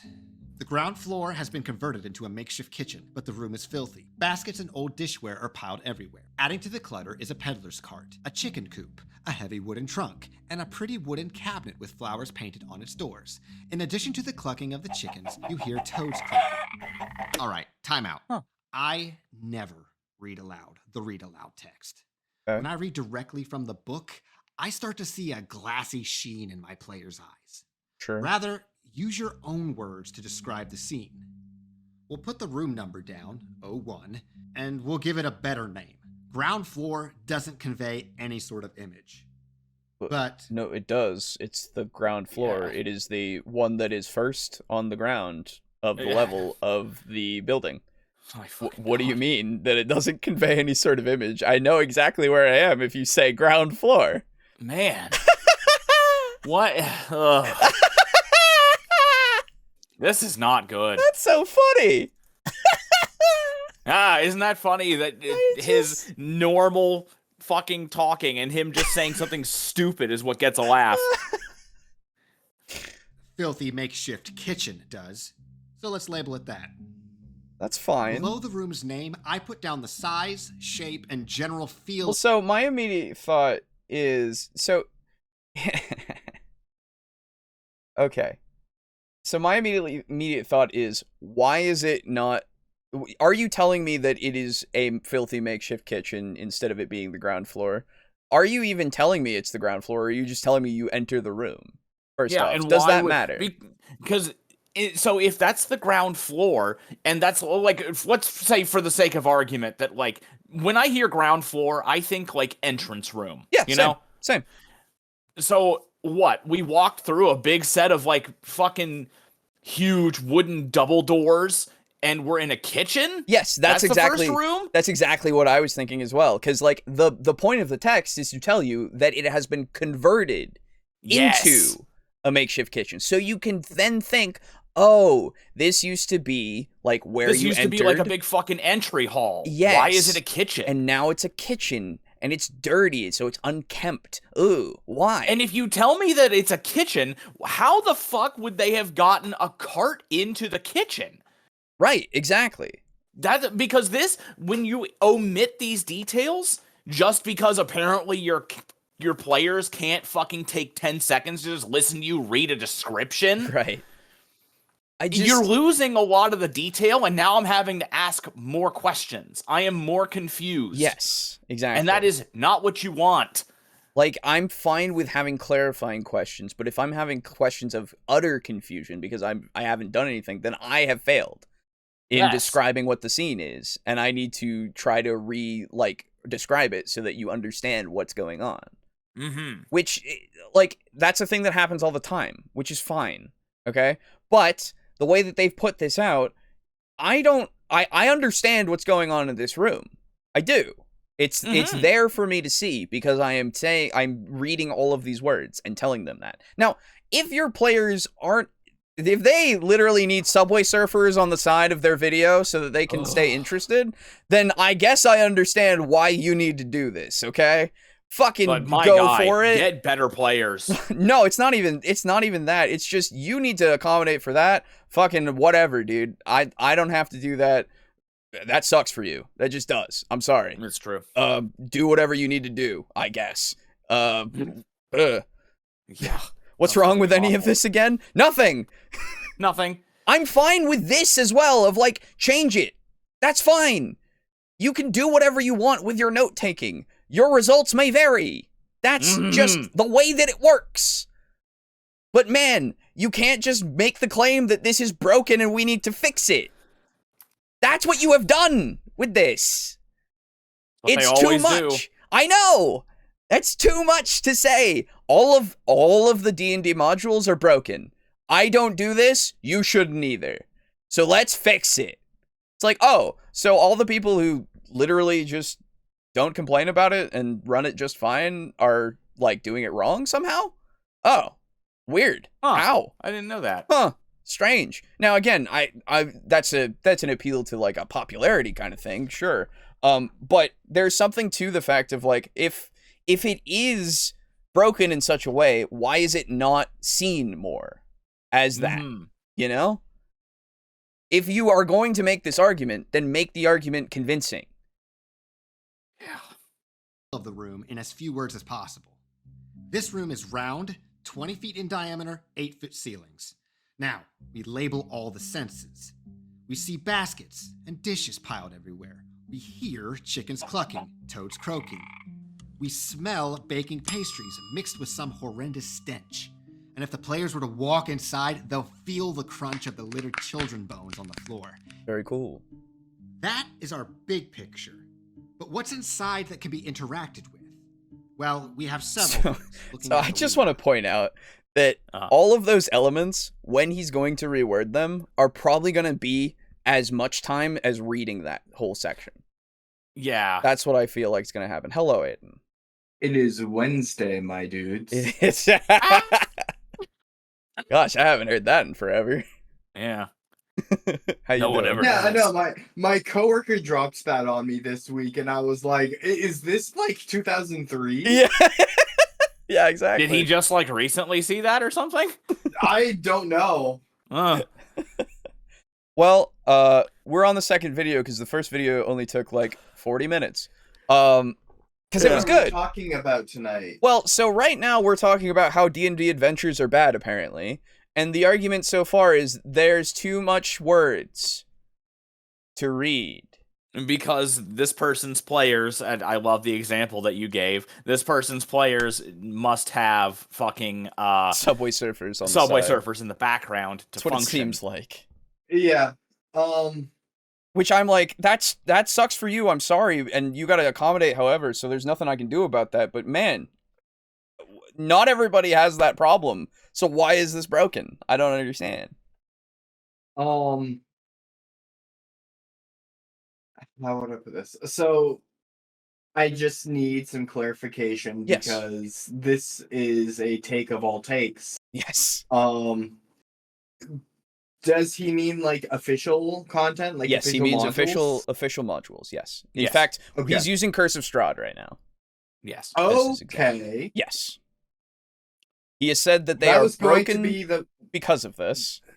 They are what? Because of what? They are bad and broken because of this, because we are fixing them by taking notes and preparing.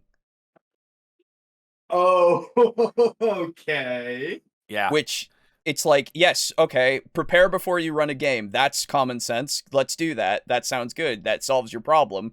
And then, oh, don't read any of these blurbs that it has for establishing rooms. Make up your own by taking all the cliff notes and making it your own thing. Which I'm like, that's fine in concept, absolutely. But at this point, I feel like you're just going to make the paragraph again. So why not just read the paragraph? So, I have two thoughts, and I've been like going all day, so Sure. brain is not fully going yet. Because I've been like worrying about groceries. Sure.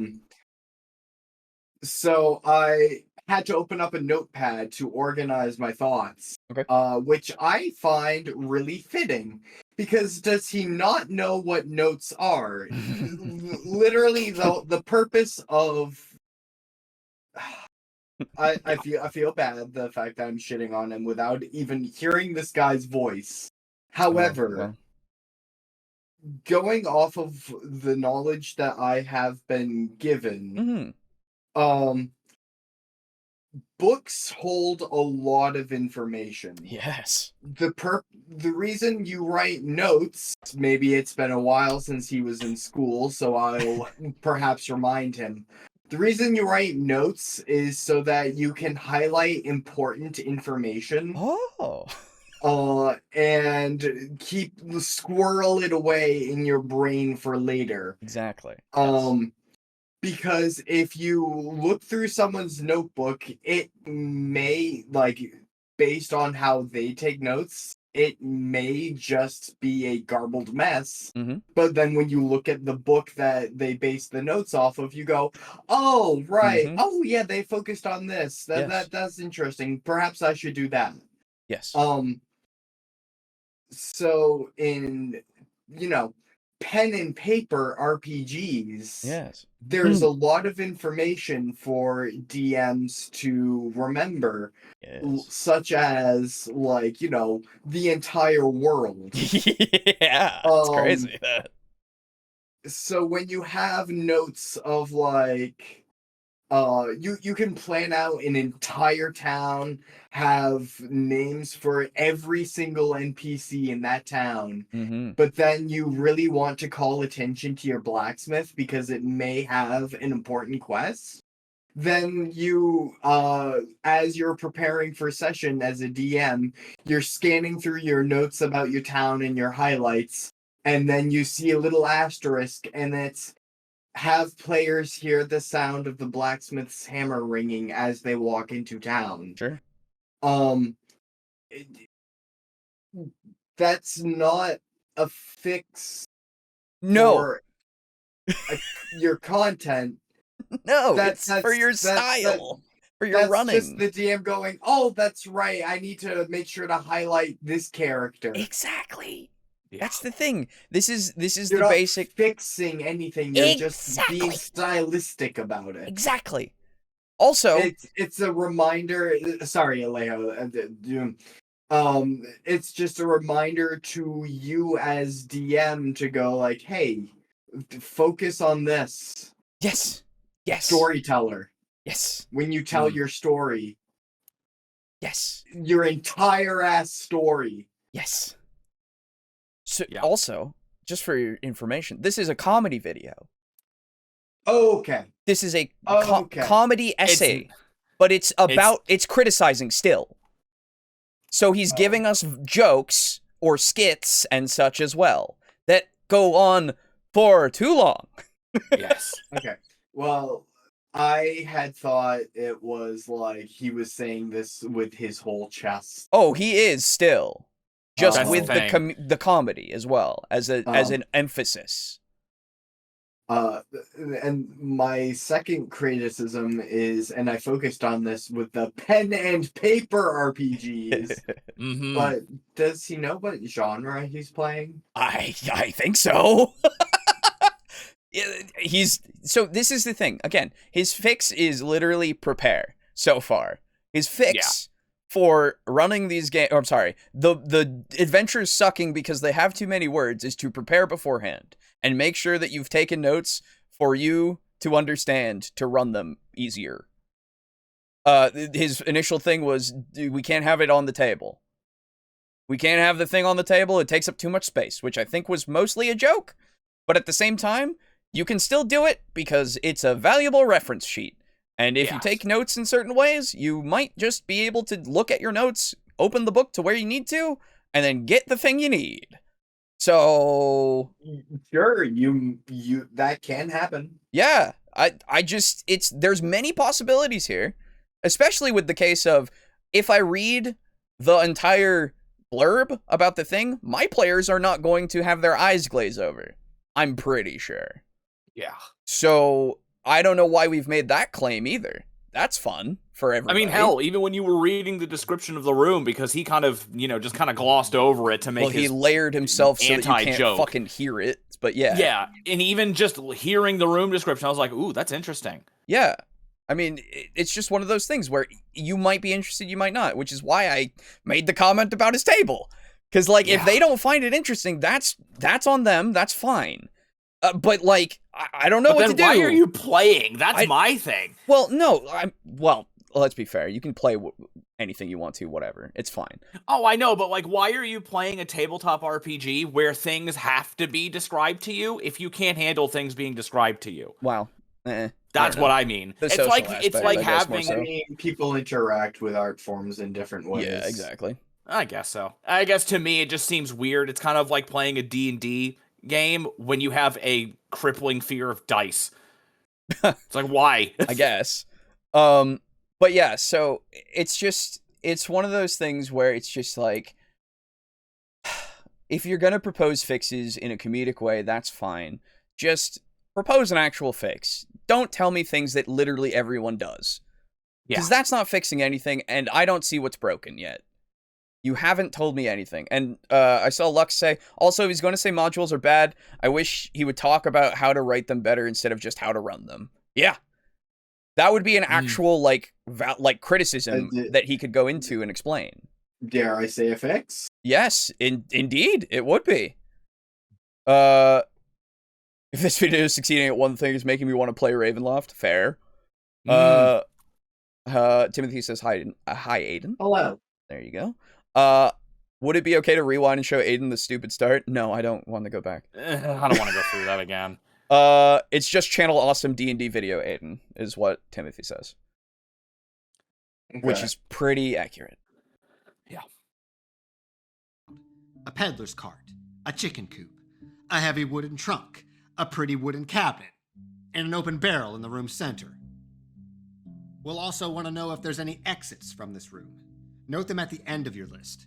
Assuming the players are approaching this room from the front door, there's a stairway that leads up to the second level. Mm-hmm. Timeout. Now, if I was your player and I asked you what was in the cabinet, how quick could you find it in this paragraph in the middle of our game? This is okay. Where my philosophy of running the game like a point-and-click puzzle starts to show. This is all I describe as what's inside this room after paraphrasing my big picture. When my players click on something listed here, I searched the cabinet! I have an arrow that tells me if there's more information if they yeah. decide to give the object any further investigation. Wow, it's crazy. It's almost like you're taking notes. Yes, that's fair. Yeah. This is what we do when there's a lot of information in a paragraph that was hard to find. Yes. So I think he's going to go, oh, the fact that Wizards of the Coast does not provide you with a table that lists contents of the cabinet, right, is a fault of the entire module. And you know what? I wouldn't. To describe it as a fault of the module is extreme. I was gonna say very. Yeah, no, it's extreme. It's extreme. Like, I was gonna try to say generous, but then like, it struck me that generous was the opposite. Yeah. Yeah, no, it's very extreme. But you know, I mean, like, in fairness, WotC should provide a list. But, like, they kind of did. Yeah, it's in the text. Yeah. They just didn't make it so that it's in a table, really. And that's the only... Like, it's all there for you to look at and read. And if they don't tell you exactly, it's there for you to make up. Mm-hmm. You know? Like, you can put whatever you want in these things if you want to. You can change it however you want. So do whatever you want to do with it. It's just there as the resource to give you everything else that you need or the guideline that you want for this adventure. Like, it ultimately comes down to this guy wants WotC to prepare his games for him. That's what it feels like, yes. Which is weird. And WotC's purpose as a company is not to run your games for you. No. WotC's purpose as a company is to sell products to a bunch of different DMs who all have a bunch of different organizational styles. Exactly. And find a way to distill and like boil down all thousands of those organizational styles. Yes. And then try to find something that kind of works for everyone. To just say, I will present you DMs with information, organize this how you will. Exactly. And I think they've done a pretty good job of doing that for years.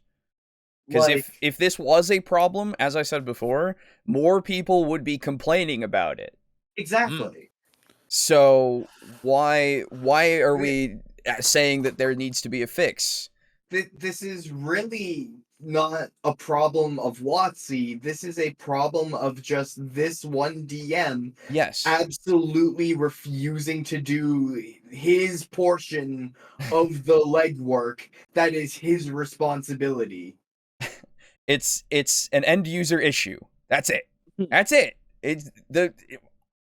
There's nothing that we can do about this. So, like, and again, at this point, he's doing the thing because this is what he does for his notes. So we know that he does this fine. He knows how to prepare a game. But for some reason, he's made a video to say that this is the fault of the module, that he needs to do this. That's so weird. I don't understand how you got from point A to point B in this scenario. I really don't. Not everyone thinks like you do, dude. Not everyone organizes information like you do. Right, exactly. These books are so that those people can run games too. Exactly. I just... It's crazy. It's just insane. Wouldn't it be nice if this video was, hey guys, I really like Curse of Strahd, but I had some difficulty with describing the rooms in a timely manner, so this is my method for how I did that. That would be so much better.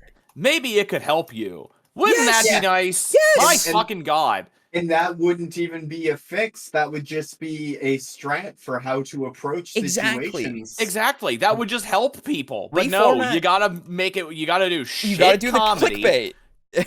you gotta do shit comedy and clickbait. Yeah, exactly. And like, again, reformat entirely as this is how I run Curse of Strahd. That's all you need to do as your title. I mean, maybe you can add some clickbaity shit there too if you want to. But that's the general message. That's the general message that you convey with your clickbait of this is how I run the game. Okay? Do it. And then just don't start saying, well, you can still do the comedy bits of this is too long. My brain can't handle that. Because that would be fine. A self-deprecating joke is totally fine. And then you could play off of that and keep going with like, oh, when I read this, I want to go to sleep, you know? And you can keep doing and then work on your timing for each of these jokes so that you don't take it's like 5 seconds every time when it feels like you're taking a minute. It's crazy. And it's like, then you have like a video that I don't even have to like worry about when you're not calling out every single D&D adventure for being an information resource. Yeah, like being literally just what they are. Exactly. And something that literally everyone can use in whatever way they need to, and they get all the information they need because it's all available to them. And everybody has the same amount of information. It's just dependent on how you organize it, like Aiden has been saying. So, like, yeah. How is this like a point-and-click game? Well, I understand that analogy because it is like, oh, I go over to the thing and I open it. You know, what is inside? That makes entire sense. With this object, that's fine. That makes entire sense. Does he want? And if you think about D&D as a point-and-click game and only as a point-and-click game, then yeah, I agree. WotC should have provided a table, but you know, I refer you back to my earlier point of does he know what genre he's playing? Exactly. Does he want Wizards of the Coast to just write his weird notes out and sell that as the module? I don't know what he wants. It seems that way. That is the point he seems to be making. That seems to be the point, yeah. So, inside the cabinet, you see bowls with baking ingredients inside, as well as a couple hollowed-out gourds. There's also about a dozen locks of hair hanging inside the doorway, as well as a few labeled containers. What's in the gourds? Bone meal. Made from children. What's on the label? So this is fine. I'm glad that you've created what you want for the description of what's inside of the thing. That's cool. Yeah. I don't know if that's like in the actual cabinet or whatever. Either way, you did a good job summarizing it for yourself so that you can describe this shit. That's what we all do. You know, I've been like, so I just really like hags in general. Sure. And him setting up a hag's lair is like very appreciated by me. Don't worry, Watsy did it for you. I promise. Oh yeah, DMG page 250. Sorry, the fact that he pointed out. Yes, there you a go. hag's lair is what's very happening. appreciated by me because I've been thinking about like how much of a waste the Unseelie Court is, and the fact that like nothing seems to ever be done with them, but they're like infinitely cool. Yeah, for sure.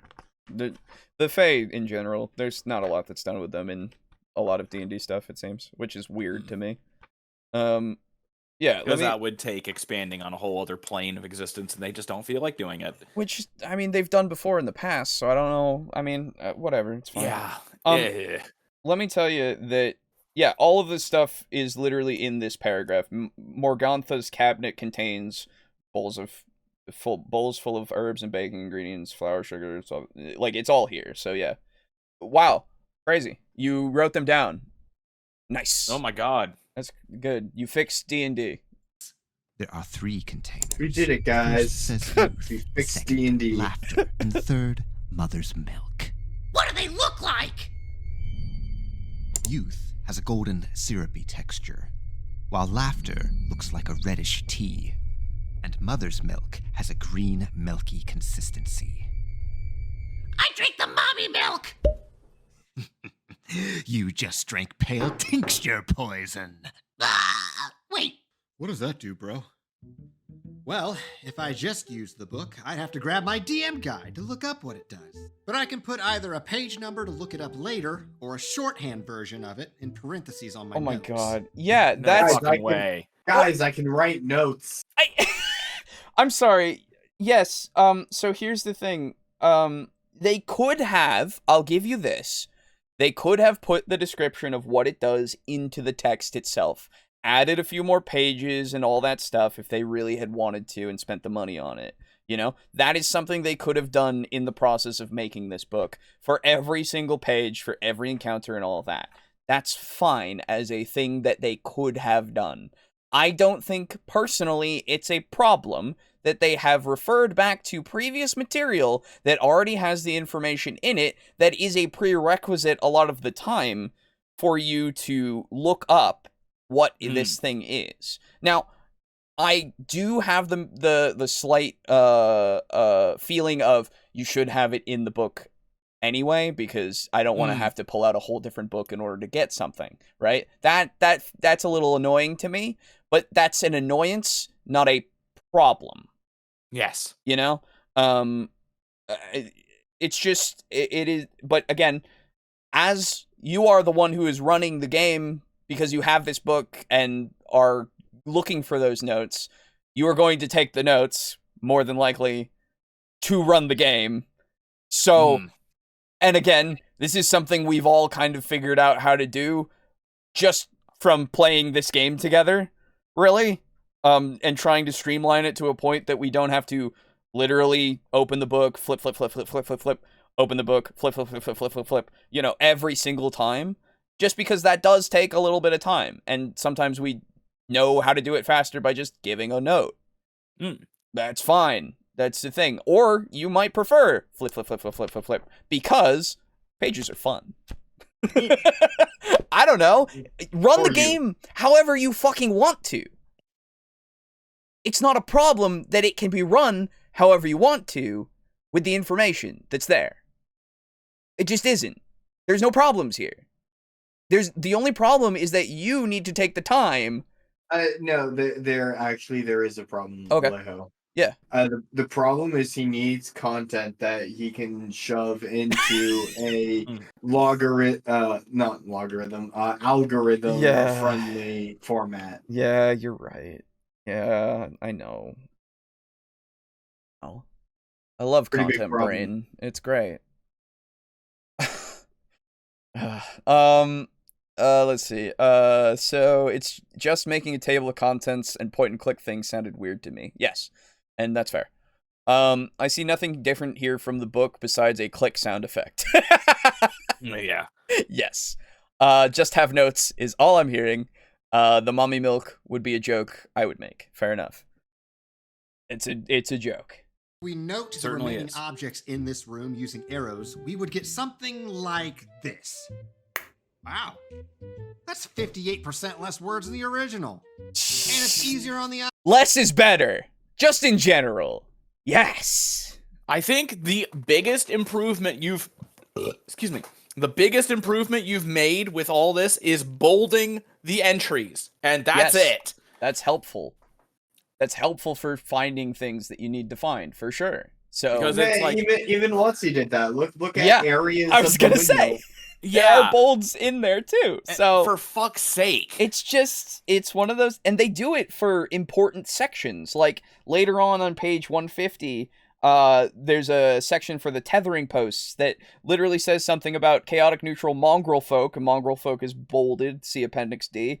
And then later down the line it says Marzina Bellevue, who is just it's a description of her and her demeanor and everything, and like what that's all about. And like that's another important thing in this area, in the courtyard. That's a subsection of the courtyard. Before that, there's another thing for the mongrel folk and Mishka Bellevue, who's in the well, or near the well, it seems. Like, all of these bolds are there to signify those sections, so good job. You've done a thing that literally everyone has done. Wow!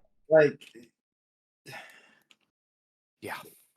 the fact that he's saying like, oh wow, you can chunk all this down into 173 words only, is like, yeah, sure, but like if you picked up a book that had only the Hag's Lair and then this, and that's it, what am I doing with what's going on? So empty. You would go, dude, I can make this. Yes. I don't need this. Yes, exactly. The purpose of an adventure book is not to run your game for you. Ooh. It is to give you essentially it's like buying a seed packet. Only the seeds are like the little beginnings of ideas. Yeah. And then you as DM are like buying them and going, oh wow, I can do this. I can run the character like this. Yeah. Oh, the windmill looks like this. Oh, maybe it's all creaky and drafty. Oh, and I can do this. Maybe there's toadstools growing all along the windowsill. Yeah. Again, making it your own. You know? Yeah, I would love a hag den that's like immaculately clean. You just go in there, it's like, wait, isn't it supposed to be fucking nasty in here? Why would anyone live like that? Disgusting. Ew, you live like that? Ew. That would be hilarious, actually. It would be pretty good. I mean, technically, hags see ugliness as prettiness. Yeah, of course. Yeah. So maybe not a hag, but definitely like a fey wizard that runs things like a hag. Yeah. I feel like the AI DM is being made for this guy. Ooh, good one, Lux. Yikes. Woo! That's a burn. It is. Very good. That's a good one.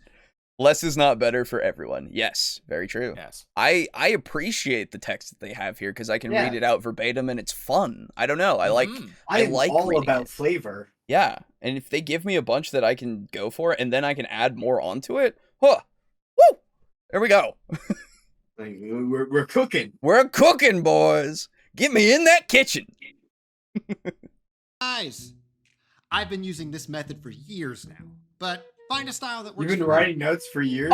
Find a style that works for you. Oh, cool. So, I'm sorry, what are we fixing again? I've been fixing things in this style for years. Why do I keep buying all this broken shit? Yeah, why are you buying that? It's amazing. Oh. But hey, no matter how good your notes are, you'll never run a great game without this bit of advice right here. That's all I got. You never run a good game without that. Okay, alright, sure. Yeah, fuck it. Whatever, you're trying to promote yourself.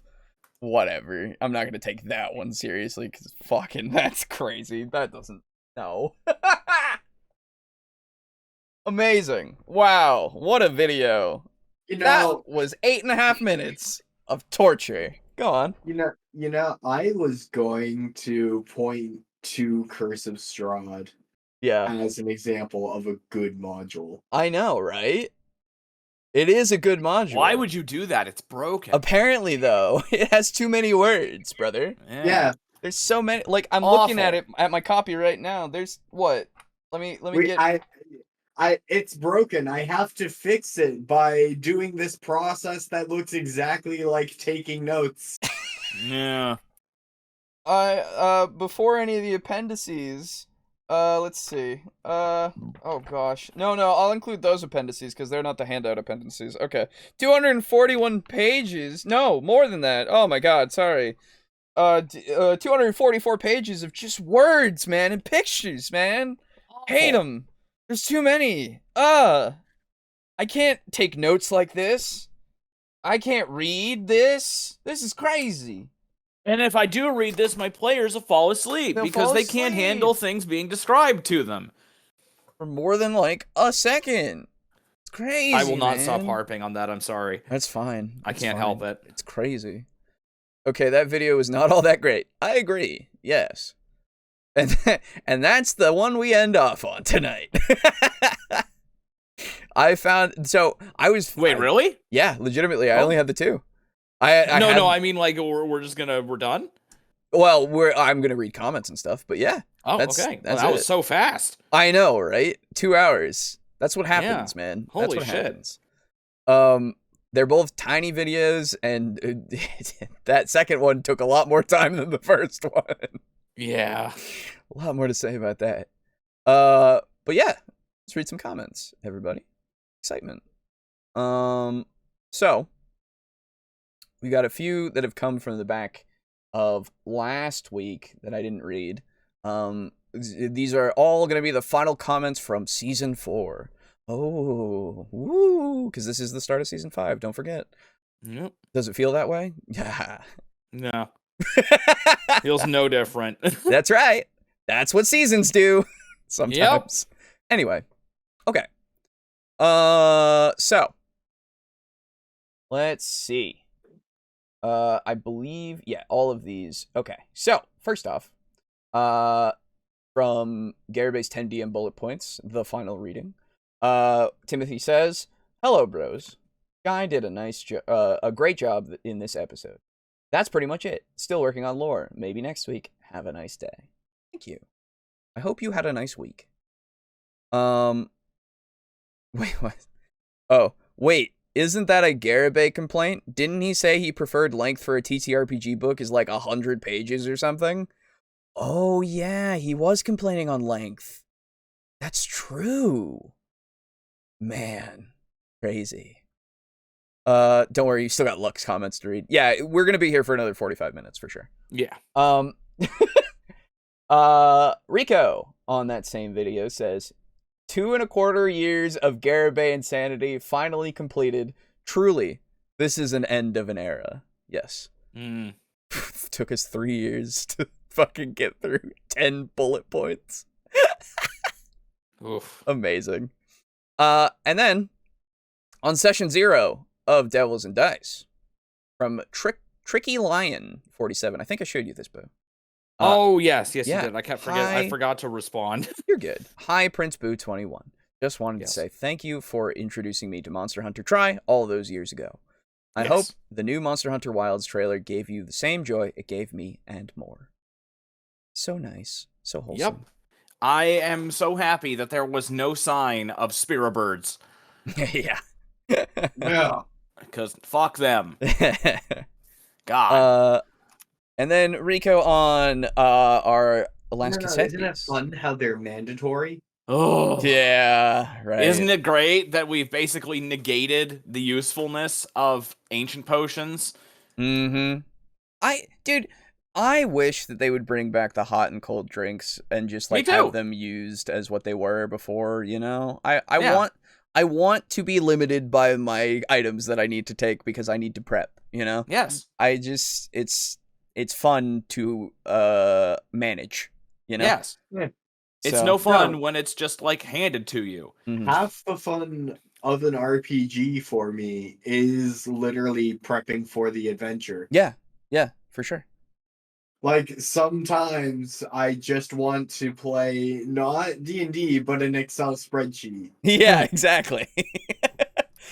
So yeah, Rico says on our last Cassette Beast stream, yeah, if there's one thing the game could really improve on, it's tape, partner, and sticker management. Yes. Granted, it became a lot easier for me once I maxed out all the relationships and romanced Viola, because she seemed the coolest to me and I wanted the achievement. So I just stuck with her and grabbed extra starter tapes to give to the other companions to hold on to. But before that, it was kind of annoying, especially because I spent a lot of time with just Kaylee and Eugene, and then got the others in pretty quick succession, so I was swapping a decent amount. Yes. Yeah. Hopefully. Yeah, if the partners didn't take their beasts with them and instead just swapped to the one that, that was in that slot, it'd be completely fine. Yeah, I think that it needs a little bit better for that management for sure. Okay. So big lore comment from Lux is a thing as well on that episode, but what I'm going to do is save that one for last because we have two shorter comments, I think. Yes, two shorter comments that came from last week, and then we'll finish off with that one. It looks long, but that one has actually not a really long looks comment there. Okay. So, Timothy on Defending Dragons, our last episode. Hello, bros. Hope things are well. Thanks. Yeah, this video makes me sad. Expectations, maybe? I know Pointy Hat can do good stuff, but man, this is not that great. And it's not just me being a dragon fan. But if you are going to make a video like this, then you better do good research. He says dragons are a problem with no real reason given. Some of the so-called reasons are too many dragons, not a problem. Also, Mr. Hat, you actually want a game about imagination have less options? Whenever someone says there are too many of a thing, that makes me think they were in charge. If they were in charge, they would just get rid of most of that thing. That's just a me thing, but that's what I hear from that line.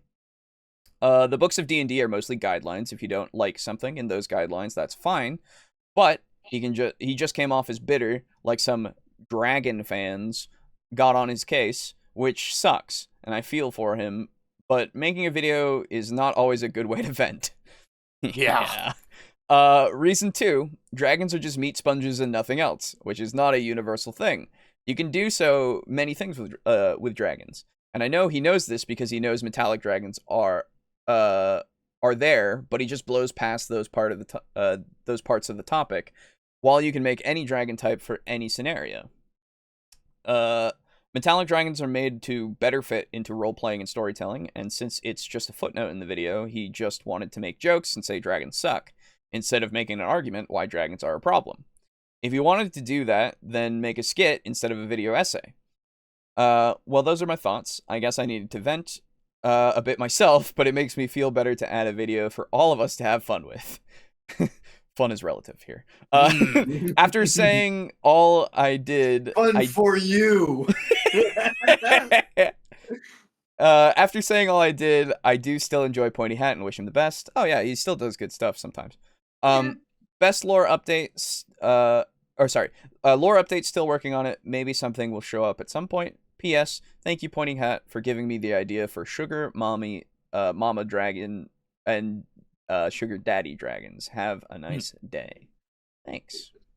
Ultimately, that was a good video to share with us. Like, I am glad I saw it as angry as it made me. Yes. Yeah.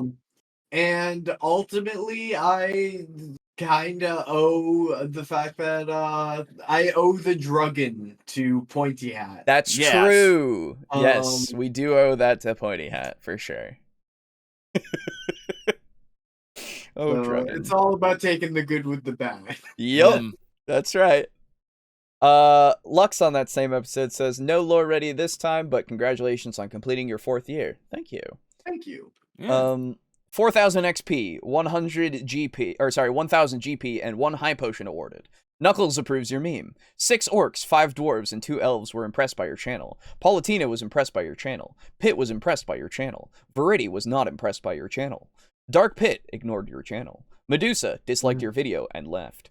Hades disliked all your videos and recommended Garibay. Verity recommended touching grass. A sexbot entered the chat. Verity has been angered by presence of sexbot. Verity attacks the sexbot and misses, punching an orc in the jaw. Blood from the orc's jaw arcs through the air and splashes a dwarf's beard. Dwarves are now at war with orcs. Elves enter war against dwarves and orcs. Humans attempt peace negotiations. Elves, dwarves, and orcs conclude peace agreement and jointly declare war against humans. Elves betray alliance and break truce with dwarves. Elf, dwarf, and orc factions are destroyed by humans. Verity blames humans for devastation. Verity is preparing reset bombs. Paulatina issues diplomatic warning to Verity against attacking humans. Verity attacks humans. War in heaven begins. Hades has been impressed by your channel. I feel like I just read a Total War campaign. Yeah, Yeah. yeah, for sure. Thank you for that. All right. Although, let's be honest, I don't think the dwarves and the greenskins would ever fucking like ally for anything. No. Not even against chaos. No, not at all. No. All right. So, to conclude our comment readings, I will read Lux's 5-part comment. Oh boy. First part is not that long. The other parts are. Okay. Here we go. So, lore is now ready. To celebrate the momentous conclusion of our Lord's teaching, I will now do what I was going to do anyway and post it up. Oh, nice. Returning to Dragatoan history, we will now concern ourselves with the era of our expansion to the stars. Archive data suggests... Oh, this is really short. Oh my god. Sorry. Archive data suggests that at least 100,000 standard years have passed since our civilization's first colonial venture into interstellar space, and carbon dating of the oldest known Dragatoan remains corroborates this data. Unfortunately, the sheer volume of history after such a long period of time has been impossible to maintain with complete accuracy, with events and dates falling more and more to guesswork as they move further into the past. Even the identity of our homeworld of Shadengard has been remembered only through a titanic effort, and its precise location is now long forgotten. The long calendar, in quotes, of our history is referred to as an interstellar calendar, or the interstellar, upon which a number of periods are arranged according to our rough estimates of the years when each began and ended. The year 1 IC simply indicates the beginning of the Dragatoan Empire's time as a spacefaring civilization in a general sense. What specific event it refers to makes no substantive difference. The landing of the Empire's first interstellar colony ship, the initial discovery of FTL technology, or even the launch of the first primitive spacecraft into low orbit over Shadengard all fall within the margin of error of a single interstellar calendar year. Next. Oh, these are all way shorter than I expected. Oh my goodness. Okay. The first period we will discuss was the first expansion, encompassing the years 1 to 5000 IC. This era saw the Empire at its most peaceful and politically centralized, with the Imperial Court able to focus primarily on governing Shadengard itself while still maintaining direct authority over the colonies. This was, of course, primarily due to the relatively small size and low population of the Empire at that time, and the lack of any significant external threats. Expansion was, however, slow during this time, held back by the limitations of early FTL technology, underdeveloped interstellar infrastructure, and limited population available for newly colonized worlds. Not much was to be found in the way of military forces, as no real incentive existed for extensive defense spending. A number of small flotillas did patrol the major spaceways to discourage piracy, while colonial gendarmerie were deemed sufficient. Is it gendarmerie or gendarmerie? I don't actually know. I can't say as I'm familiar with that word. I'm not familiar with it either. So, let's find out what it means. Sorry, I will take a small detour so that we may learn something. Gendarme? No, I hate learning. Gendarmerie. Gendarmerie. Okay. The headquarters of a force of gendarmes, which is an armed police officer in France and other French-speaking countries, or a rock pinnacle on a mountain occupying and blocking an arete? Arete? I don't know what that is either. Okay. A-R-R-E-T? No, A-R-E with a, I think it was a caret over it, T-E. I don't know. I'm not going to go down the rabbit hole any further. A stop. Oh, okay. Array, I believe. That I've heard that word before. Okay, array. Gotcha. So colonial gendarmerie were deemed sufficient to serve the dual role of police forces and ground armies. I could have read further and then have known more things. Okay. A relatively strong military presence was maintained on Shadengard itself, which could be deployed against any rebelling colony, but primarily concerned itself with maintaining order on the homeworld. For the most part, colonial rebellion was prevented by the economic interdependence of the colonized worlds with the rest of the empire, and the general perception that the central state was overall beneficial to the colonists. While this paints an idyllic picture of these early colonies, Shadengard itself was not so peaceful. Ambitious nobles and government officials still sparred with one another, while disaffected commoners often rose up and attempted to break their local region away from the imperial state, or to at least force some form of redress for their grievances. In some ways, the Empire's home world often seemed more like an occupied planet than any of its colonies. Thus, despite the age of peace taking place among the stars, the Imperial army was never truly left without an enemy to fight. In the entirety of the first expansion, the most distant planet colonized was no more than 600 light-years from Shadengard, though the colonies established within that area numbered in the thousands. This area would remain the core of the Empire for several more millennia after the end of that period. Let me take a drink before I start this thing. Okay. What follows, the first expansion, is currently referred to as the Consolidation Era, assigned the years 5000 to 10,000 IC. This period has been referred to by less flattering names, including the Stellar Dark Age and the Long Stagnation, due to its common perception as an era of turmoil and imperial decline. In fact, the Empire neither stagnated nor declined overall in this period, though it did find itself faced with new challenges of governance as its colonies reached maturity, their populations becoming as difficult to manage as that of Shadengard itself.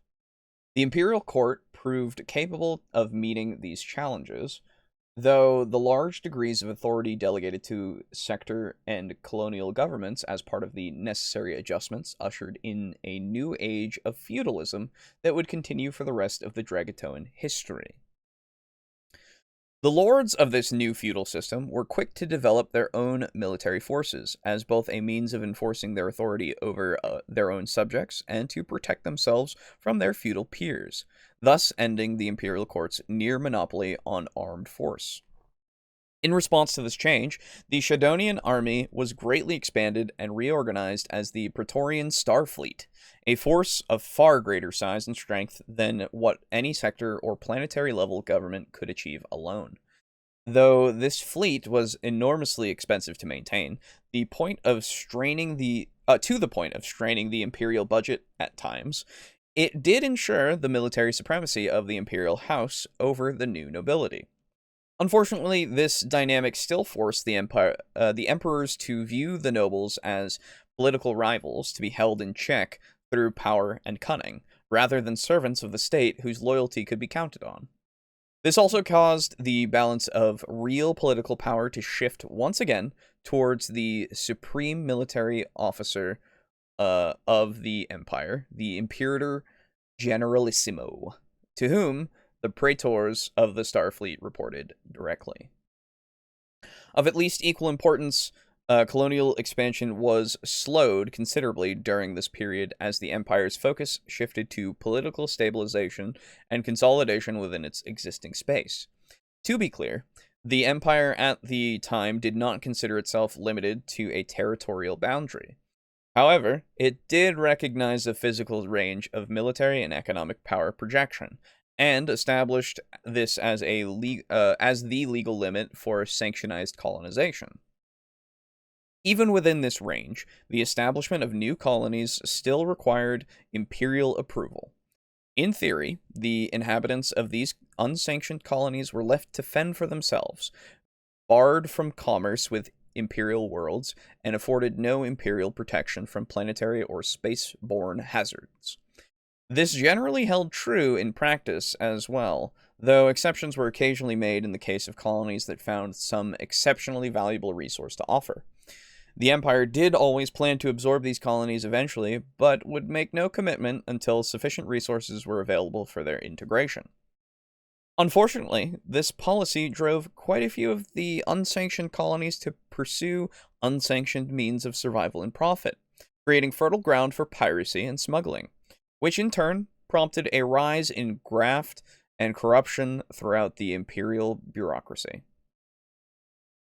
The imperial response to this varied across the millennia from permissive to quite brutal, with the raising of entire colonies counted among the worst acts ever committed in the Empire's name. However, that's right. However, as is typical throughout Dragatoan history, the political backlash from the most infamous of these atrocities was borne by the Imperator rather than the Emperor. This led to a repeating cycle as overly brutal imperators would be replaced by more lenient ones to appease the angry masses, only for the descendants of these new imperators to return to brutality as piracy again grew out of hand. Around the 10,000 year IC, the Empire deemed its core region sufficiently developed to resume galactic colonization at full pace. The new era of expansion to follow, lasting from 10,000 to 30,000 IC, has been deemed the Golden Empire period. This era looked back on the one before it as barbaric and regressive, setting a tone for historical thought regarding the consolidation era, which Dragatoan scholars have not shaken off since. Spacefold and Stargate technologies had fully matured by that time, the first of these allowing pioneering vessels to reach new stars far more rapidly than before, and the second allowing the near-instant transit of ships between settled star systems. As population grew to keep pace, the Empire eventually found itself settling thousands of planets per day, completing full galactic colonization by the end of the period. In this era, Dragatoans largely ignored the younger civilizations and proto-civilizations being discovered across the galaxy, deeming them unthreatening but leaving whatever systems they already inhabited alone. Whenever such civilizations would collapse, Dragatoan colonists were quick to help themselves to whatever resources were left behind, but direct war of aggression against indigenous aliens was prohibited by imperial policy, and the Empire preferred to remain unknown to them. At the end of the Golden Empire era, Dragatoans were beginning to consider the challenge of venturing to other galaxies beyond their own. However, that ambition would be interrupted by the Long Strife, which began somewhere around 30,000 IC and continued another 30 millennia. The events of that era will be discussed next. Cool. Thank you for the lore. A lot of good stuff. Yes. Oh, thank you everybody, of course, for all of your comments that you leave whenever you do. They're all fun to read. I enjoy myself when I read.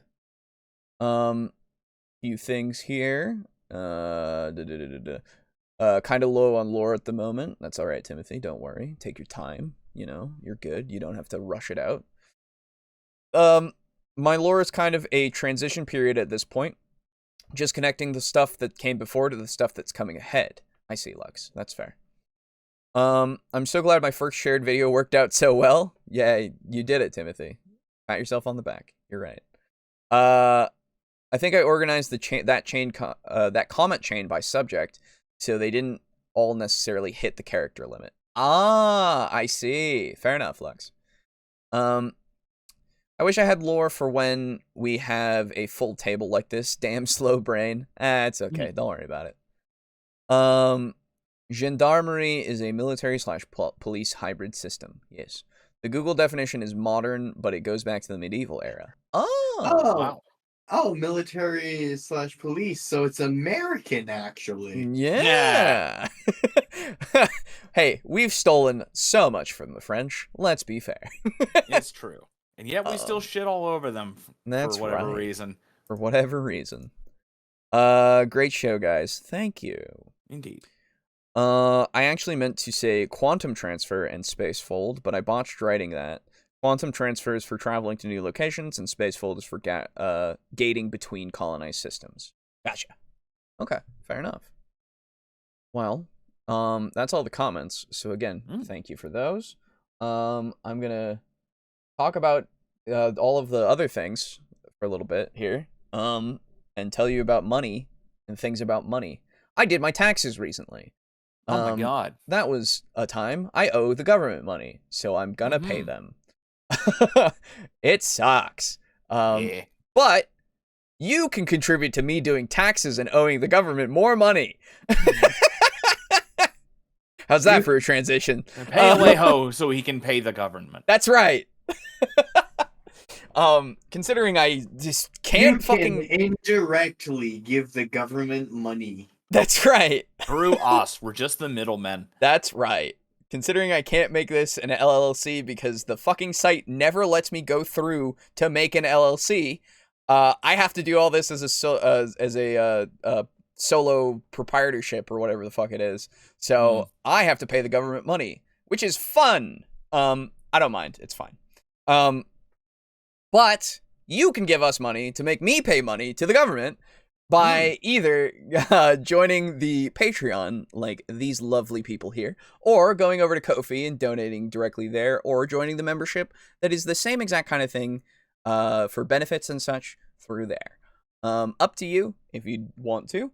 You don't have to, of course.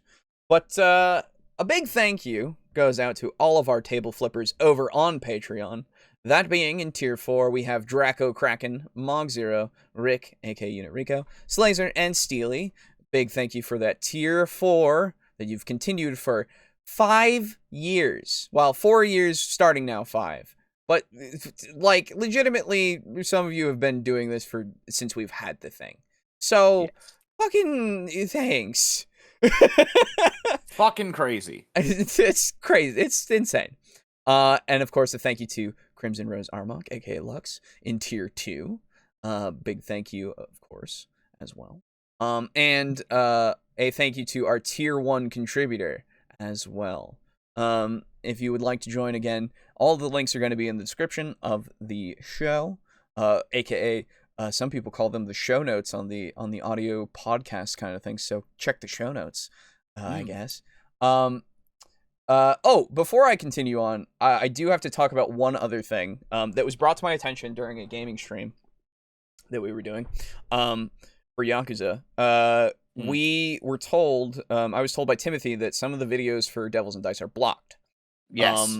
And I've been looking into that, and I've been trying to get episode 5, session 5 to get back up there. And this was before I was able to do what I currently have been doing for years now of having multiple tracks for some of the audio. So like the Discord audio is on its own track, the PC audio for the game and everything is on its own track. My audio is on its own track as well. And this was before that, so it's all kind of mixed together, unfortunately. So I don't know if I can get episode 5 back in a way that YouTube will allow, because when I uploaded it and with a fix for the time that it specified. And it was like, hey, guess what? No. If you want to cut out the music, you got to cut out like over like 3/5 of the video and make it silent. And I was like, oh, that's fair. Well, that okay. can't work. I can't do that. So I'll see what I can do. The later stuff I might be able to do way easier. If it's something that you can't fix in a normal, like a logical way, something you may need to wind up doing is effectively just having like a recap. Yeah, I think where I you might just go in and be like, hey, this is the situation. Exactly. I'm really sorry, but I have to effectively recap it. Otherwise, this is just lost to time. Exactly. That is the plan. If I can't fix it. So I'm sorry if that is what's going to have to happen for it. I know some people were able to watch it beforehand. It just means that future watchings of it you can't, unfortunately, if that is the case.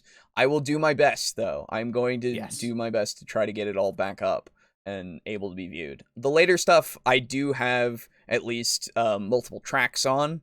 I don't know when it was that I started to do that, when I actually got the plugin and everything working for OBS that allows me to do that. So I hope that at least for 34, that one is at least long enough away from then that I can actually do that to it. It might just be that it just becomes like there's no music in the background for that episode and such. So, but everything else will still be up and everything. I'm going to do my best, like I said. So please be patient with me while I get that up. Don't worry. There's not like a billion people clamoring to watch this shit. No, it's true. But at the same time, you know, yeah, I'm helping. Yes, you were, Timothy. Thank you. I appreciate I just shot a duck in the head while I was asleep for 2,000 damage. Nice. And if this is a general thing, of course, if anybody finds anything that's amiss or askew like that, again, please let me know so that I can work on it, because YouTube doesn't tell me things sometimes, which is really annoying. Most of the time. Yeah. Most of the time, which is really annoying. So I don't know, because that stuff was like limited in like, oh, it was fine, but you couldn't do ads on it for a long time, I think it was. And I was like, okay, I'll just leave it. And now I found that it's just getting blocked. So it's fucking stupid. Thankfully, there's no like strikes or anything because the companies don't care about our tiny channel, which is fine. We're going to keep it that way. Hopefully in future we'll have music that, like, I literally licensed a thing for music, and I know, Boo, you were getting custom music as well for I'm getting custom music for my own shit. Yeah, exactly. So that's a way later thing, of course, but like, I'm hoping that in future we won't have this issue with any future campaigns. Future. So that's a thing. Anyway, to continue with shilling to you about money and such, you can go over to our website, buy our dice off it right now, $15. Support us in other ways. He still has 99 sets. I do still have 99 sets. They're all behind me on this shelf, I think. Yes. Nobody wants them. That's right. Nobody wants them. It's fine. It makes me sad. It make me happy. Whenever people do want them, man, you'll be ready. Oh yeah, they're here. They're ready. I have the bags and everything right there, ready for me to just put them all in, put them in the envelope, and ship them off.